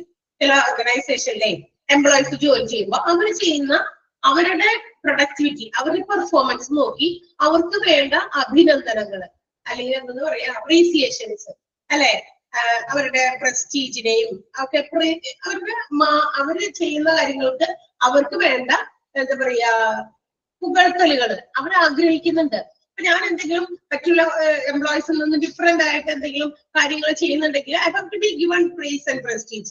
അതിന് അനുസരിച്ചിട്ടുള്ള ഒരു പുകഴ്ത്തല്, അനുമോദനം ഒക്കെ കാശായിട്ടല്ലെങ്കിലും ഒരു വാക്കുകൾ കൊണ്ടോ എന്താ പറയാ, ചില ഞാൻ നേരത്തെ പറഞ്ഞില്ലേ, ഇപ്പൊ അങ്ങനെ ചെയ്യുന്ന എംപ്ലോയീസ് ഒക്കെ ഉണ്ടെങ്കിൽ അവരെ വിളിച്ച് ബാക്കിയുള്ള എംപ്ലോയീസിനെ എല്ലാം കൂട്ടിയിട്ട് ഒരു ചെറിയൊരു അനുമോദനം, വെറുതെ അങ്ങോട്ട് അനുമോദിക്കുക, അത്രേ ഉള്ളൂ. അത് ആഗ്രഹിക്കുന്ന ഒരുപാട് ആളുകളുണ്ട് അല്ലെ. അങ്ങനെ കൊടുക്കുക. അത് കാശൊന്നുമില്ല, വേണം കൊടുക്കണമെന്നൊന്നുമില്ല, ഇത് വെറുതെ പറയുക. അതെ, കണ്ടോ, നിങ്ങൾ എല്ലാവരും ചെയ്യുന്ന ആ ജോലി അല്ലെങ്കിൽ എല്ലാവർക്കും തന്നിരുന്ന പോലെ കൊടുത്തതാണ്, പക്ഷെ ആളത് ഇത്രയും പെർഫെക്റ്റ് ആയിട്ട് അത് ചെയ്തു എന്നുള്ളത്. അപ്പൊ അത് മറ്റുള്ളവർക്ക് ഒരു ഇതാണ്, ഒരു പ്രചോദനമാണ്. അടുത്ത പ്രാവശ്യം എന്നെയും അതുപോലെ അനുമോദിക്കും എന്നുള്ള ഒരു രീതിയിലേക്ക് എംപ്ലോയീസ് പെർഫോം ചെയ്യാൻ തുടങ്ങും.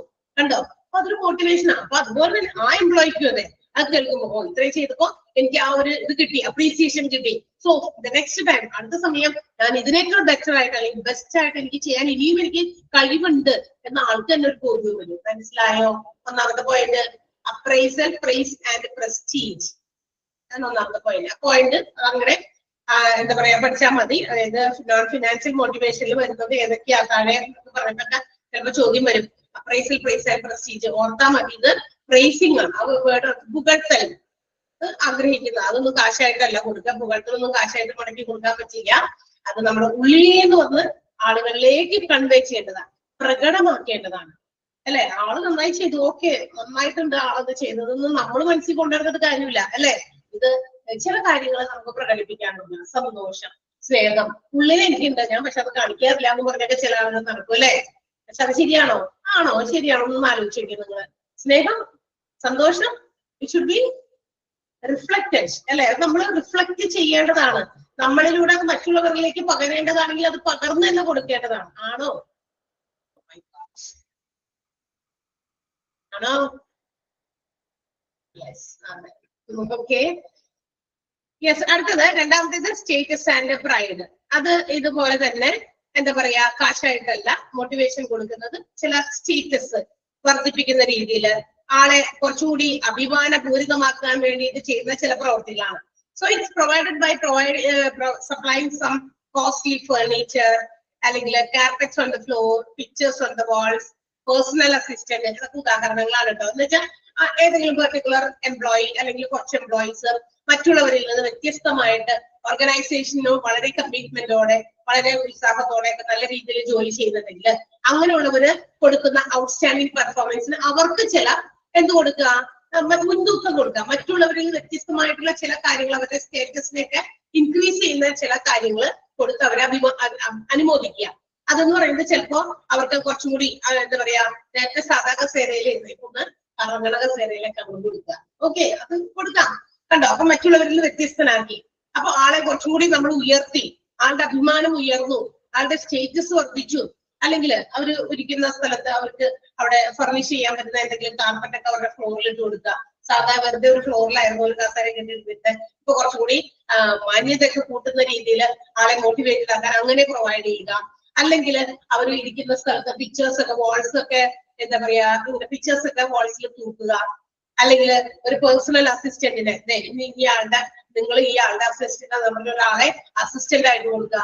ഇതൊക്കെ അവരുടെ സ്റ്റേറ്റസ് ആയിട്ട് പ്രൈഡിനെ ഇൻക്രീസ് ചെയ്യുന്ന കാര്യമാണ്. ഇത് കാശെല്ലായിട്ട് കൊടുക്കുക. ഇതിങ്ങനെ ചില സൗകര്യങ്ങൾ കൂടുതൽ വർദ്ധിപ്പിച്ചു കൊടുക്കുന്ന ഒരു രീതിയാണ്. അതും ഒരു നോൺ ഫിനാൻഷ്യൽ മോട്ടിവേഷൻ ആണ്. മനസ്സിലായോ? മനസ്സിലായ സ്റ്റേറ്റസ് ആൻഡ് പ്രൈഡ്?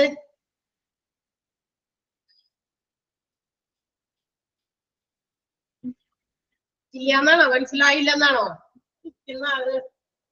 ഓക്കെ. അടുത്തത് മൂന്നാമത്തേത് കോമ്പറ്റീഷൻ ആണ്.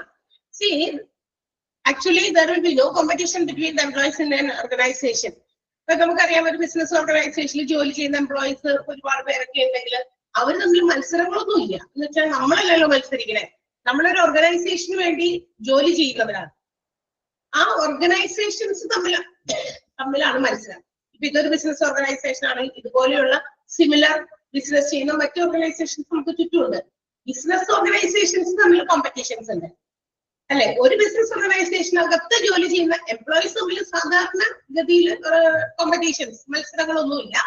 പക്ഷേ if they have some ego to compete with another, അവർ മറ്റുള്ള എംപ്ലോയീസുമായിട്ട് അവരെക്കാൾ കുറച്ചുകൂടി ഉയർന്ന രീതിയിൽ എനിക്ക് ചെയ്യണം, സ്വന്തമായിട്ട് അങ്ങനെ ഒരു ഈഗോ മനസ്സിലൊക്കെ ഉണ്ടെങ്കിൽ അത് അവർക്ക് ചെയ്യാം അല്ലെ? അപ്പൊ അങ്ങനെയാണെങ്കിൽ അവർക്ക് അങ്ങനെ ചെയ്യാനുള്ള ഒരു ഓപ്പർച്യൂണിറ്റി പ്രൊവൈഡ് ചെയ്യുക. അല്ലാതെ നമുക്ക് അങ്ങനെ ചാൻസ് കിട്ടുകയാണെങ്കിൽ മാത്രം അല്ലെ, അതൊരു എന്താ പറയാ, ശരിക്കും പറഞ്ഞാൽ ആ ഒരു ആളെ വ്യത്യസ്തനാക്കുന്ന ഒരു കാര്യമാണ്. ഇപ്പൊ മറ്റുള്ളവര് ചെയ്യുന്നത് പോലെയല്ല, അതിനേക്കാൾ കുറച്ചുകൂടി ബെറ്റർ ആയിട്ട് എനിക്ക് ചെയ്യണം. ഓർഗനൈസേഷന്റെ ലക്ഷ്യങ്ങൾക്ക് വേണ്ടി ഞാൻ പൊരുതുമ്പോൾ അത് എന്റെയും കൂടിയും ലക്ഷ്യമാണ് എന്ന് മനസ്സിലാക്കി ചില ആളുകൾ, ഇപ്പൊ 1-2 പേരൊക്കെ ഉണ്ടാവുള്ളൂ, അത് അങ്ങനെയുള്ളവര് അതിന് വേണ്ടിയിട്ട് ചെയ്യും. അപ്പൊ അതെന്താണ്, അത് നമുക്ക് അങ്ങനെ ഒരു അവസരം കിട്ടുകയാണെങ്കിൽ ഇതൊക്കെയാണ് ചോദിച്ചു. അതൊരു കോമ്പറ്റീഷൻ മൈൻഡാണ്. അത് മറ്റുള്ളവരിൽ വ്യത്യസ്തനാക്കുന്നതായതുകൊണ്ട് ഇറ്റ്സ് ഓൾസോ എ മോട്ടിവേഷൻ. അങ്ങനൊരു അവസരം ഉണ്ടെങ്കിൽ അവർക്കത് കൊടുക്കാം. അവരോട് അയ്യോ അത് പറ്റില്ല, നിങ്ങൾ അവരുടെ ഒപ്പം തന്നെ ജോലി ചെയ്താൽ മതി, നീ അങ്ങനെ ഇവിടെ മുകളിലേക്കൊന്നും കയറിപ്പോണ്ട എന്നാരെങ്കിലും പറയോ? ഒന്ന് ആലോചിച്ച് നോക്കിയേ. ഏതെങ്കിലും ഓർഗനൈസേഷനിലെ എംപ്ലോയീസ് ആരെങ്കിലും ഇതുപോലെ മറ്റുള്ളവരിൽ നിന്ന് എനിക്ക് കുറച്ചുകൂടി ഉയർന്ന രീതിയിൽ നല്ല രീതിയിൽ ചെയ്യണം, അല്ലെങ്കിൽ കുറച്ചുകൂടി നല്ല രീതിയിൽ കാര്യങ്ങൾ ജോലി പെർഫോം ചെയ്യുന്ന കാര്യങ്ങളൊക്കെ വർദ്ധിപ്പിക്കണം എന്ന് തോന്നുമ്പോൾ എംപ്ലോയർ വന്നിട്ട് പറയോ അതേ പറ്റില്ല, നീ അവരുടെ പകരം അവർ ചെയ്യുന്ന പോലെ തന്നെ ചെയ്താൽ മതി, അതുകൊണ്ട് പോകണ്ടെന്നൊക്കെ പറയോ വല്ലവരും? ഇല്ല. കാരണം ഒരു എംപ്ലോയി അത്രയും ഇതായിട്ട് കമ്മിറ്റ്മെന്റോടെ ജോലി ചെയ്യാൻ സന്നദ്ധരാണെങ്കിൽ if they are giving some opportunity, അവർക്ക് അതിനുള്ള ഓപ്പർച്യൂണിറ്റി കൊടുത്തേക്കുക. ബിക്കോസ് ആളത് ചെയ്യട്ടെ, അത് എന്തിന്റെ ഡെവലപ്മെന്റ് ആണ്, നമ്മുടെ ബിസിനസ് ഓർഗനൈസേഷന്റെ ഉയർച്ചയില്ലേ? ചെയ്തോ, കുഴപ്പമില്ല, നിന്റെ രീതിയിൽ നിനക്ക് അത് ചെയ്യാം. അങ്ങനെ ഒരു അവരുടെ മനസ്സിലാക്കുന്നുണ്ടെങ്കിൽ അതൊക്കെ സാറ്റിസ്ഫൈ, അത് അവർക്ക് ആ ഈഗോനെ തൃപ്തിപ്പെടുത്താൻ അവർക്ക് അവസരം കൊടുക്കുക. That's also non-financial motivation. Then അടുത്തത് delegation of authority ആണ്. അതായത് ഇതും ഒരു മോട്ടിവേഷണൽ ഫോഴ്സ് തന്നെയാണ് കേട്ടാ. അതായത് എന്തെങ്കിലും ഒരു എന്താ പറയാ അതോറിറ്റി, ഇപ്പൊ ഏതെങ്കിലും employees when they are doing some duties, responsibilities in a high standard way, ഒരു നല്ല ഉയർന്ന നിലവാരത്തിലുള്ള ജോലിയൊക്കെയാണ് എംപ്ലോയീസ് ചെയ്യുന്നതെങ്കിൽ അവർക്ക് ചില അധികാരങ്ങൾ കൊടുക്കുക. ഇന്ന കാര്യങ്ങള് ചില എന്താ പറയാ ടാസ്കുകളൊക്കെ, ചില റെസ്പോൺസിബിലിറ്റി, അങ്ങനെ അധികാരങ്ങൾ കൊടുക്കുക. ഇന്ന ആളാണ് ഇതിന്റെ അധികാരി അല്ലെ. കാരണം ആ ആള് മറ്റുള്ളവരിൽ നിന്ന് വ്യത്യസ്തമായിട്ട് കുറച്ച് കാര്യങ്ങൾ അധികം ചെയ്യുന്നുണ്ട്. സോ ആളെ കുറച്ച് കാര്യങ്ങൾ ഉത്തരവാദിത്തങ്ങൾ ഏൽപ്പിക്കുക.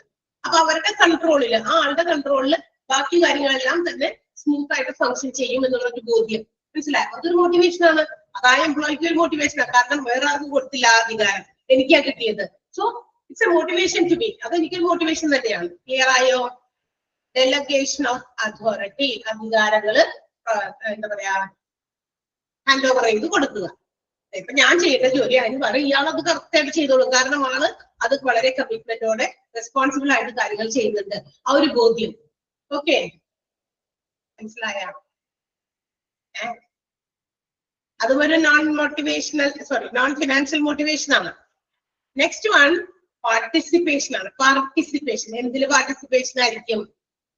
പങ്കാളിത്തമാണ്. എന്തിലാണെന്ന് അറിയാമോ? ഇപ്പൊ ഒരു ബിസിനസ് ഓർഗനൈസേഷനിൽ if they are taking some എന്താ പറയാ discussions and if they have to make some decision, ചില കാര്യങ്ങൾ ചർച്ച ചെയ്ത് തീരുമാനിക്കാനൊക്കെ ഉണ്ടെങ്കിൽ ഈ ഡിസിഷൻ മേക്കിംഗ് പ്രൊസീജിയേഴ്സിൽ അവരെ ഇൻവോൾവ് ചെയ്യിപ്പിക്കുക. മനസ്സിലായി? ഇപ്പൊ നമ്മുടെ ഇതൊരു സ്വാശ്രയ ഒരു എഡ്യൂക്കേഷണൽ ഇൻസ്റ്റിറ്റ്യൂഷൻ ആണ്. അപ്പൊ ഇവിടെ ചില നമ്മുടെ ഈ പഠിപ്പിക്കുന്ന കോഴ്സുകളിൽ ഇനി ചിലപ്പോൾ മാറ്റങ്ങൾ കൊണ്ടുവരണം, അല്ലെങ്കിൽ ഈ കോഴ്സിന്റെ വേറെ ഏതെങ്കിലും എന്താ പറയാ ഇതിന്റെ ഒരു നെക്സ്റ്റ് പാർട്ട് എന്താ ഭാഗമായിട്ട് വേറെ എന്തെങ്കിലും കൊണ്ടുവരണം, അല്ലെങ്കിൽ ഇതിന്റെ ഒരു കണ്ടിന്യൂവേഷൻ ആയിട്ട് വേറെ ഏതെങ്കിലും കോഴ്സ് കൊണ്ടുവരണം എന്നൊക്കെ. നമ്മൾ ആദ്യം ഹോസ്പിറ്റൽ അഡ്മിനിസ്ട്രേഷൻ മാത്രമേ ഉണ്ടായിരുന്നുള്ളൂ, ഡിപ്ലോമ മാത്രം. അത് കഴിഞ്ഞ് കുറച്ച് ബാച്ചസ് കഴിഞ്ഞപ്പോഴാണ് നമ്മള് ഇതിന്റെ ഒരു PG-യിലേക്ക്. അപ്പൊ അതിന്റെ ഒരു ഡിസ്കഷൻ നമ്മളുമായിട്ടൊക്കെ, അപ്പൊ അതിനകത്ത് ആ കാര്യങ്ങൾ ആലോചിക്കാൻ, അതെ ടീച്ചറെ ഇങ്ങനെ നമുക്ക് ഇതിന്റെ PG കൂടി സ്റ്റാർട്ട് ചെയ്താലോ എന്നുള്ള ഡിസ്കഷൻ നമ്മളുമായിട്ട് ആലോചിച്ചു. അതെന്താ നമ്മളെയും കൂടി അതിനകത്ത് ഉൾപ്പെടുത്തി അത് നമുക്ക് ചെയ്താൽ എങ്ങനെ ഇരിക്കും. ഓക്കെ, അപ്പൊ അങ്ങനെ ഉൾപ്പെടുത്തുക. അപ്പൊ ആ ഡിസിഷൻ മേക്കിങ്ങിലേക്ക്, മാനേജ്മെന്റിന്റെ ഡിസിഷൻ മേക്കിങ്ങിലേക്ക് എല്ലാവരും ഒന്നും ഉൾപ്പെടുത്തില്ല, എല്ലാവരും വിളിച്ചുകൂട്ടിയിട്ട് അങ്ങനെയൊന്നുമില്ല. അതിനകത്ത് കുറച്ചുകൂടി എന്താ പറയാ കാര്യങ്ങളൊക്കെ കൃത്യമായിട്ട് ഉത്തരവാദിത്വത്തോടെയൊക്കെ കാര്യങ്ങൾ ചെയ്യാൻ പറ്റുന്ന ചില ആളുകൾക്ക് ഇതുപോലൊരു മോട്ടിവേഷൻ പ്രൊവൈഡ് ചെയ്യാൻ വേണ്ടി അവരെയും കൂടി അത്തരം ഡിസിഷൻ മേക്കിങ്ങിലേക്ക് ഇൻക്ലൂഡ് ചെയ്യുക. അത്തരം പാർട്ടിസിപ്പേഷനെയാണ് ഇവിടെ ഉദ്ദേശിക്കുന്നത്. അതും ഒരു നോൺ ഫിനാൻഷ്യൽ മോട്ടിവേഷൻ ആണ്. ക്ലിയർ ആയോ? പാർട്ടിസിപ്പേഷൻ ഇൻ ഡിസിഷൻ മേക്കിംഗ്, അത്ര ഓർത്താൽ മതി. ഡിസിഷൻ മേക്കിംഗില് പാർട്ടിസിപ്പേഷൻ കൊണ്ടുവരിക. മനസ്സിലായോ? അപ്പൊ ഈ ഇത്രയും പോയിന്റ് ഒന്ന് വേഗം വായിച്ചു നോക്കിയേ. അതായത് നോൺ ഫിനാൻഷ്യൽ മോട്ടിവേഷൻസ് ഉണ്ടാകുന്നത് ആ പറഞ്ഞ കാര്യമൊക്കെ, ഞാൻ പറഞ്ഞ കാര്യമൊക്കെ ഇങ്ങനെ ഓർമ്മ വരുന്നോ ആ പോയിന്റ് വായിക്കുമ്പോൾ ഞാൻ വിശ്വാസപ്പെടണ്ടേ.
കഴിഞ്ഞോ?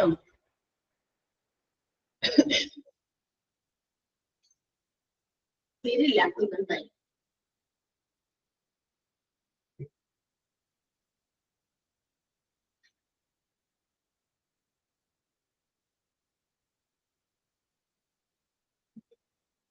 അടുത്ത പോയിന്റ് പറയട്ടെ. Job enlargement.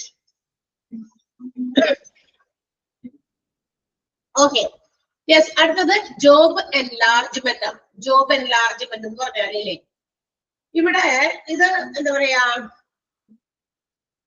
ചില ജോലികൾ ചില ആളുകൾക്ക് കൊടുത്തു കഴിയുമ്പോഴേ ആ ജോലിയിൽ നിന്നും അവർക്ക് കുറച്ചും കൂടി കോംപ്ലിക്കേറ്റഡ് ആയിട്ടുള്ള ജോലിയിലേക്ക് പതുക്കുന്നവരെ മാറ്റുക എന്ന് വെച്ചാൽ in order to satisfy the higher needs of the workers. അതായത് ജോലി ഞാൻ ഇപ്പൊ ചെയ്തുകൊണ്ടിരിക്കുന്ന ജോലി അതിൽ നിന്നും കുഴപ്പമില്ല, അടുത്ത ജോലി ഇതിന്റെ കുറച്ചുകൂടി എന്താ പറയാ ടാസ്ക് ഒക്കെ ഇച്ചിരി കൂടുതലുള്ള ഇച്ചിരി കോംപ്ലിക്കേറ്റഡ് ആയിട്ടുള്ള ഒരു ജോലി കൂടി ആൾക്ക് പ്രൊവൈഡ് ചെയ്യുക എന്ന് വെച്ചാൽ നമ്മളുടെ ചെയ്തിരുന്ന ഡ്യൂട്ടീസ് ആൻഡ് റെസ്പോൺസിബിലിറ്റിയിൽ നിന്നും കുറച്ചുകൂടി എക്സ്പാൻഡ് ചെയ്യുക. That's all. അതായത് അതേ ഓർഗനൈസേഷൻ അതേ ലെവലിൽ തന്നെ ചെയ്തിരുന്ന ജോലിയിൽ നിന്ന് കുറച്ചുകൂടി എക്സ്പാൻഡ് ചെയ്ത് കൊടുക്കുക ജോലി, അത്രേ ഉള്ളൂ. അപ്പൊ അത് എന്ന് പറയുന്നത് എല്ലാവർക്കും കൊടുക്കില്ല. കാരണം എന്താ വെച്ചാൽ ഇത് ചെയ്യാൻ കഴിവുള്ളവർക്ക് ആ കഴിവുകൾ തെളിയിച്ചവർക്ക് മാത്രമേ കൊടുക്കുള്ളൂ. അല്ലാത്തവർക്ക് അവർ അത് തന്നെ മര്യാദയ്ക്ക് ചെയ്തിട്ടില്ല, പിന്നെ അവർക്ക് കൂടുതൽ കോംപ്ലിക്കേറ്റഡ് ആയിട്ടുള്ള ജോലി കൊടുത്താലോ ഉള്ളത് കൂടി ഇല്ലണ്ടാവും അല്ലേ. അപ്പൊ അങ്ങനെ കൊടുക്കില്ല. എല്ലാവർക്കും കിട്ടുന്ന ഒരു എന്താ പറയാ ഒരു ബെനിഫിറ്റ് അല്ലാതെ അല്ലെങ്കിൽ ഒരു അഡ്വാൻറ്റേജ് അല്ല, ചില എംപ്ലോയീസിന് മാത്രമാണ്. So it is to motivate. അത് അവർക്കൊരു മോട്ടിവേഷൻ ആണ്. കാരണം എന്താ, ഇത് ഞാൻ പെർഫെക്റ്റ് ആയി ചെയ്തു, അതുകൊണ്ടാണ് ആക്ച്വലി കോംപ്ലിക്കേറ്റഡ് ആയിട്ടുള്ള അതേ ലെവലിലുള്ള ജോലി തന്നെ എനിക്ക് തന്നത്. അപ്പൊ അതെനിക്ക് ചെയ്യാൻ പറ്റുന്ന മാനേജ്മെന്റിനോ ഓർഗനൈസേഷന്റെ എംപ്ലോയർക്കോ ബോധ്യമുള്ളത് കൊണ്ടാണ് അത് എനിക്ക് തന്നത് എന്നുള്ള ഒരു മോട്ടിവേഷൻ ആർക്ക് കിട്ടും, അത്തരം എംപ്ലോയീസിന്. ഓക്കെ, അപ്പൊ കോംപ്ലിക്കേറ്റഡ് ആയിട്ടുള്ള സെയിം ലെവൽ ഓഫ് ഓർഗനൈസേഷനിലെ ജോലികൾ ഇച്ചിരി കോംപ്ലിക്കേറ്റഡ് ആയിട്ടുള്ള ടാസ്കുകളായിട്ട് പ്രൊവൈഡ് ചെയ്യുക. It is also A non financial motivation. അതും ഒരു നോൺ ഫിനാൻഷ്യൽ മോട്ടിവേഷൻ ആണ് കേട്ടോ. അപ്പൊ അതൊന്ന് അണ്ടർലൈൻ ചെയ്യണം കേട്ടോ. ഈ job enlargement, job rotation, job enrichment, ഈ 3 പോയിന്റും അത് ഇമ്പോർട്ടന്റ് ആണ് കേട്ടോ. ഇവിടെ വരെ മതി. It is the process of increasing the complication of job with a view to appealing to the higher needs of workers. വർക്കേഴ്സിനെ അതുകൂടി ചെയ്യിപ്പിച്ച് അവർക്ക് അവരുടെ ആവശ്യം കൂടി നിറവേറ്റാൻ പറ്റും എന്നുള്ള ഉത്തമ ബോധ്യത്തില് അവരിൽ ഏൽപ്പിക്കുന്ന ചില കോംപ്ലിക്കേറ്റഡ് ആയിട്ടുള്ള ജോലികൾ, അതിനെയാണ് നമ്മൾ ജോബ് എൻലാർജ്മെന്റ്. ലാർജ് ചെയ്തിട്ട് ഓക്കെ വികസിപ്പിക്കുക.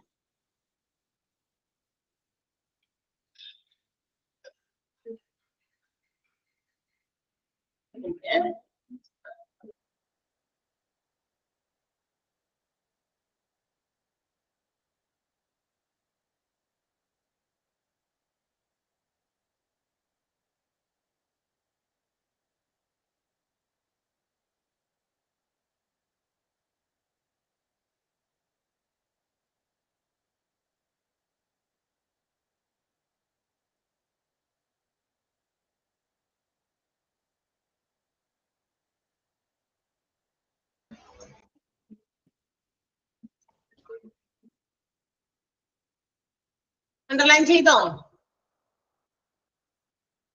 ചെയ്തല്ലോ. Job enlargement. യെസ്. അടുത്തത് ജോബ് റൊട്ടേഷൻ ആണ് കേട്ടോ. ജോബ് റൊട്ടേഷൻ ഇതെന്ന് പറയുന്നത് shifting an employee from one job to another to reduce monotony and boredom. ചില ആൾക്കാരില്ലേ ഇങ്ങനെ സെയിം ടൈപ്പ് ഓഫ് ജോലി റിപ്പീറ്റഡ് ആയിട്ട് നമ്മൾ ചെയ്യുമ്പോൾ നമുക്ക് എന്ത് തോന്നും, ഒരു മടുപ്പൊക്കെ തോന്നും അല്ലെ. ഇപ്പൊ ചെയ്തിരുന്ന അതേ ജോലി ഇച്ചിരി കഴിയുമ്പോൾ അത് തന്നെ വീണ്ടും റിപ്പീറ്റ് ചെയ്യുന്നു. റിപ്പീറ്റഡ് ആയിട്ട് ചെയ്യുന്ന ജോലി ചിലപ്പോഴൊക്കെ നമ്മുടെ വീടുകളിൽ അങ്ങനെയല്ലേ, ടീച്ചറിൽ തന്നെ എഴുന്നേറ്റില്ല അത് സുഖം തന്നെ ചെയ്യാം, റുട്ടീനായിട്ട് നമ്മൾ ഇങ്ങനെ ചെയ്യുന്നു. ചില സമയത്ത് നമുക്കൊരു മടുപ്പ്, എപ്പോഴെപ്പോഴും മടുപ്പായാൽ പറ്റൂലല്ലോ അല്ല. കുറച്ച് ദിവസം ചെയ്ത് അയ്യോ ഇതെല്ലാം സുഖം തന്നെയാണോ, ഇനി രാവിലെ തുടങ്ങി വൈകുന്നേരം വരെ ഇന്ന ജോലി എന്ന് ഓർക്കുമ്പോൾ തന്നെ ചിലപ്പോൾ ഒരു ഞെട്ടെല്ലാം വരും ഇല്ലേ, വരില്ലേ? അതുപോലെ തന്നെ ഇന്നലെ പഠിപ്പിച്ചിട്ട് ഈ ക്ലാസ്സിൽ ഈ ഒരു ടോപ്പിക് പഠിപ്പിച്ചു, നാളെ വന്നിരുന്ന വേറെ ക്ലാസ്സിൽ ഇതേ ടോപ്പിക്കാണ് എനിക്ക് പഠിപ്പിക്കാൻ ഒരു മടുപ്പൊന്നും അല്ലെ. റിപ്പീറ്റേഷൻ, ഒരു ആവർത്തന വികസതകളൊക്കെ ചിലപ്പോഴൊക്കെ വരാറുണ്ട്. അപ്പൊ അത് ഒഴിവാക്കാൻ വേണ്ടി ചില സമയങ്ങളിൽ ചില എംപ്ലോയീസിനെ ഒരു ജോബിൽ നിന്ന് മറ്റൊരു ജോബ് കൊടുക്കാം. ഇത്ര ഇത് ചെയ്തു, വേറൊരു ജോലി ചെയ്യാനും ആൾക്ക് കേപ്പബിലിറ്റി ഉണ്ട്, ആൾക്ക് അതിന്റെ ടാലന്റ് ഉണ്ടെങ്കിൽ ആൾക്ക് ആ ജോലി കൊടുക്കുക. So in order to reduce boredom and also monotony, ഈ ആവർത്തന വിരസത അല്ലെങ്കിൽ ബോറടി അല്ലെങ്കിൽ ടയേർഡ്നെസ് ഇതൊക്കെ ഒഴിവാക്കാൻ വേണ്ടിയിട്ട് ചില എംപ്ലോയീസിനെ ഒരു ജോബിൽ നിന്ന് മറ്റൊരു ജോബിലേക്ക് മാറ്റാറുണ്ട്. അതിനെയാണ് നമ്മൾ ജോബ് റൊട്ടേഷൻ എന്ന് വിളിക്കുക. ഓക്കെ, അങ്ങനെ റൊട്ടേറ്റ് ചെയ്യുമ്പോൾ എന്താ സാധിക്കുന്നത്, അതുകൊണ്ടുള്ള അഡ്വാൻറ്റേജ് അറിയോ? It can increase the knowledge about the related jobs. ആ ബന്ധപ്പെട്ട ജോലിയുടെ അതിനെ കുറിച്ചുള്ള അറിവും കൂടി ഈ പറയുന്ന കാര്യത്തില് ആൾക്ക് നേടാൻ പറ്റും. എന്ന് വെച്ചാൽ നേരത്തെ ഇന്നതാ ചെയ്തോണ്ടിരുന്നത്, പക്ഷെ അത് മാറ്റി ജോബ് എൻറിച്ച്മെന്റ് റൊട്ടേഷൻ കൊടുത്തു, ആളെ റൊട്ടേറ്റ് ചെയ്ത് വേറൊരു ജോലിയിൽ ഇട്ടു. അപ്പൊ ഇതും അറിയാൻ പറ്റി, മറ്റേതും എങ്ങനെയൊക്കെയാ ചെയ്യേണ്ടത് അത് ആൾക്ക് മനസ്സിലാക്കാനും അതിൽ കുറെ ഇമ്പ്രൂവ്മെന്റ്, ആളുടെ നോളജ് ഇമ്പ്രൂവ്മെന്റ് ചെയ്യാനും പറ്റും എന്നുള്ളതാണ് ജോബ് റൊട്ടേഷന്റെ ഏറ്റവും പ്രധാനപ്പെട്ട ഒബ്ജക്റ്റീവ്. ക്ലിയർ ആയോ? സിമ്പിൾ ആണോ? ജോബ് റൊട്ടേഷൻ മനസ്സിലായിട്ടുണ്ടാവുമല്ലോ. ആർക്കെങ്കിലും ഉണ്ടോ മനസ്സിലാത്തത്? ജോബ് റൊട്ടേഷൻ ആണ് ഫുൾ സെന്റൻസ്, 2 സെന്റൻസ് ഉണ്ട്, അത് ഫുള്ളും അണ്ടർലൈൻ ചെയ്യണം. ജോബ് റൊട്ടേഷന്റെ പ്രധാനപ്പെട്ട ഒബ്ജക്റ്റീവ് എന്തെന്നും പറഞ്ഞിട്ടുണ്ട്, അതുപോലെ എന്താണ് ജോബ് റൊട്ടേഷൻ, അത് രണ്ടും ഇമ്പോർട്ടന്റ് ആണ്. ഓക്കെ,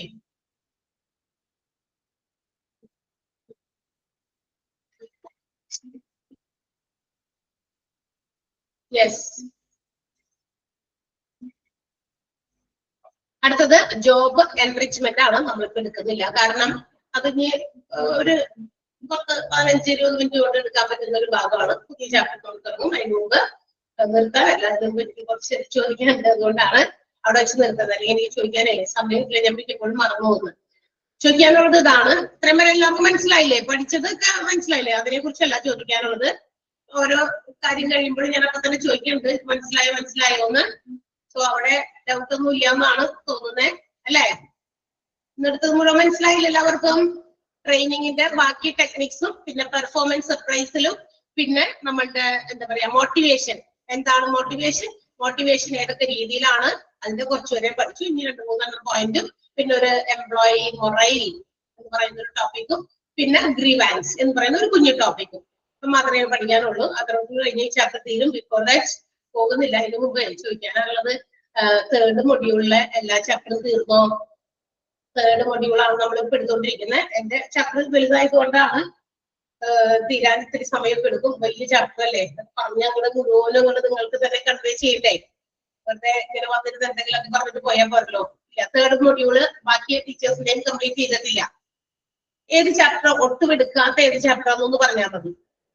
3rd മൊഡ്യൂളില് ഒരു ചാപ്റ്റർ, ഇന്ന ചാപ്റ്റർ തൊണ്ടിട്ട് പോലും ഇല്ലാത്ത ഏതെങ്കിലും ചാപ്റ്റർ ഉണ്ടെങ്കിൽ പറയൂ. ഞാൻ സൗണ്ട് അൺമ്യൂട്ട് ചെയ്തിട്ടുണ്ട്, പെട്ടെന്ന് പറയണേ. ഒന്ന് കൺഫേം ചെയ്യാനാണ്, മിസ്സായി പോകരുത്. നമ്മുടെ പോർഷൻസ് തീരുമ്പോ എല്ലാം ഞാൻ പല ടീച്ചേഴ്സ് ഒന്ന് എടുക്കുമ്പോഴേ യെസ് ഇത്രയും ചാപ്റ്റർ ഉണ്ട് അല്ലെ? 5, 6, 10, 11 ഒട്ടും തൊട്ടിട്ടില്ല. ബാക്കി ചാപ്റ്റേഴ്സ് ഒക്കെ ടീച്ചർമാരുടെ കൈകളിൽ എടുത്തുകൊണ്ടിരിക്കുകയാണ് അല്ലെ? അതല്ലേ എന്റെ അർത്ഥം? 5, 6, 10, 11 ഒട്ടും തൊടാത്തതും ബാക്കി ചാപ്റ്റേഴ്സ് 13 ചാപ്റ്റർ ഉള്ളത്. അതിൽ 4 നിങ്ങൾ ഒന്നും ടച്ച് ചെയ്തിട്ട് പോലും ഇല്ല എന്ന് പറയുന്നു. ബാക്കി എത്ര എണ്ണം ഉണ്ട്? 9 അല്ലെ? 9 ടീച്ചർമാർ എടുത്തുകൊണ്ടിരിക്കുന്നു. കുറച്ച് തീർന്നു അതല്ലേ? അതൊന്ന് ചോദിക്കാനായിരുന്നു. പിന്നെ 4th മൊഡ്യൂളിലെ ചാപ്റ്റർ ആരെങ്കിലും എടുത്ത് തുടങ്ങിയിട്ടുണ്ടോ? 4th മൊഡ്യൂളിലെ ചാപ്റ്റേഴ്സ് ആരെങ്കിലും തുടങ്ങിയിട്ടുണ്ടോ? ഏതാ? എത്ര എണ്ണം കഴിഞ്ഞു? 4th മൊഡ്യൂളിൽ എത്ര ചാപ്റ്റർ കഴിഞ്ഞു? ആരാ എടുത്തത്? ആരുടെയാണ് തുടങ്ങിയേക്കണേ? 1ാമത്തെ ചാപ്റ്റർ ഒരെണ്ണം കഴിഞ്ഞുള്ളൂ അല്ലെ? 1ാമത്തെ ചാപ്റ്റർ ഇല്ല. 1ാമത്തെ ചാപ്റ്റർ അല്ലല്ല, 1ാമത്തെ ചാപ്റ്റർ ആണ് അല്ല, ചാപ്റ്റർ 7 ആണ്. ഓക്കെ, 1ാമത്തെ ചാപ്റ്റർ അല്ല, 1ാമത്തെ ചാപ്റ്റർ എന്നെയാന്ന് തോന്നുന്നു. മെഡിക്കൽ ഇൻഷുറൻസ് അതിന്റെ ചാപ്റ്റർ ആണെന്ന് തോന്നുന്നത്. നോക്കണം എന്റെ സിലബസിലേക്ക്. ഓക്കെ, 7th ചാപ്റ്റർ മിൽറോസ് മിസ്. അപ്പോ 3rd മൊഡ്യൂളിൽ എല്ലാ ചാപ്റ്റർ തീർത്തതാണോ? മിൽറോസ് മിസ്സിന്റെ 3rd മൊഡ്യൂളിൽ കൊടുത്തിരിക്കുന്ന ചാപ്റ്റേഴ്സ് ഒക്കെ കംപ്ലീറ്റഡ് ആണോ ഞാൻ ചോദിച്ചോളാം. കാരണം അത് ചിലപ്പോൾ നിങ്ങൾക്ക് അറിയാൻ പറ്റില്ലല്ലോ ടീച്ചറിന്റെ ചാപ്റ്റേഴ്സ് ഏതാണെന്ന്. ഞാൻ ചോദിച്ചോളാം ടീച്ചറിനോട്. 7th ചാപ്റ്റർ മാത്രം. ഓക്കെ, അതും ഒന്ന് കൺക്ലൂഡ് ചെയ്യാനുണ്ടായി. എനിക്ക് കാര്യങ്ങൾ എന്താണെന്ന് മനസ്സിലാക്കാൻ വേണ്ടിയിട്ടാണ്. അതിനനുസരിച്ചുള്ള ഇൻസ്ട്രക്ഷൻസ് ടീച്ചേഴ്സിന് ചിലപ്പോൾ കൊടുക്കേണ്ടി വരും. അതിന് വേണ്ടിയിട്ടാണ്. 2ാമത്തെ ചാപ്റ്റർ കൊടുത്തിട്ടുണ്ടാ? 2 ചാപ്റ്റർ മിൽറോസ് ടീച്ചർ എടുത്തു. 7ാമത്തെ തേർഡ് മോഡ്യൂളില് ചാപ്റ്റർ 12 ചാപ്റ്റർ 9 മെൽഡ് മാം എടുത്തായിരുന്നു. 2 ടീച്ചർ എടുത്തിട്ട് പിന്നെ 4th കടന്നേക്കാണ്. ടീച്ചർക്ക് 2 ചാപ്റ്റർ ഉള്ളൂന്ന് ഞാനൊന്ന് ചോദിക്കട്ടെ, കൺഫേം ചെയ്തേട്ടാ. ചോദിച്ചിട്ട് ഞാൻ പറഞ്ഞോളാം. എനിക്കൊന്നും അറിയാൻ വേണ്ടിയിട്ടാണ് ഞാൻ ചോദിച്ചത്. വേറെ ഇഷ്യൂസ് ഒന്നും ഇല്ല. എനിക്ക് അത് പേഴ്സണലി അറിയണം. എന്നാലേ ബാക്കി എന്തെങ്കിലും ഇൻസ്ട്രക്ഷൻസ് ഉണ്ടെങ്കിൽ ടീച്ചേഴ്സിന് കൊടുക്കാൻ പറ്റുള്ളൂ. Okay, yes. അപ്പൊ അടുത്ത ദിവസങ്ങൾ. Okay, bye. Thank you. Thank you ma'am.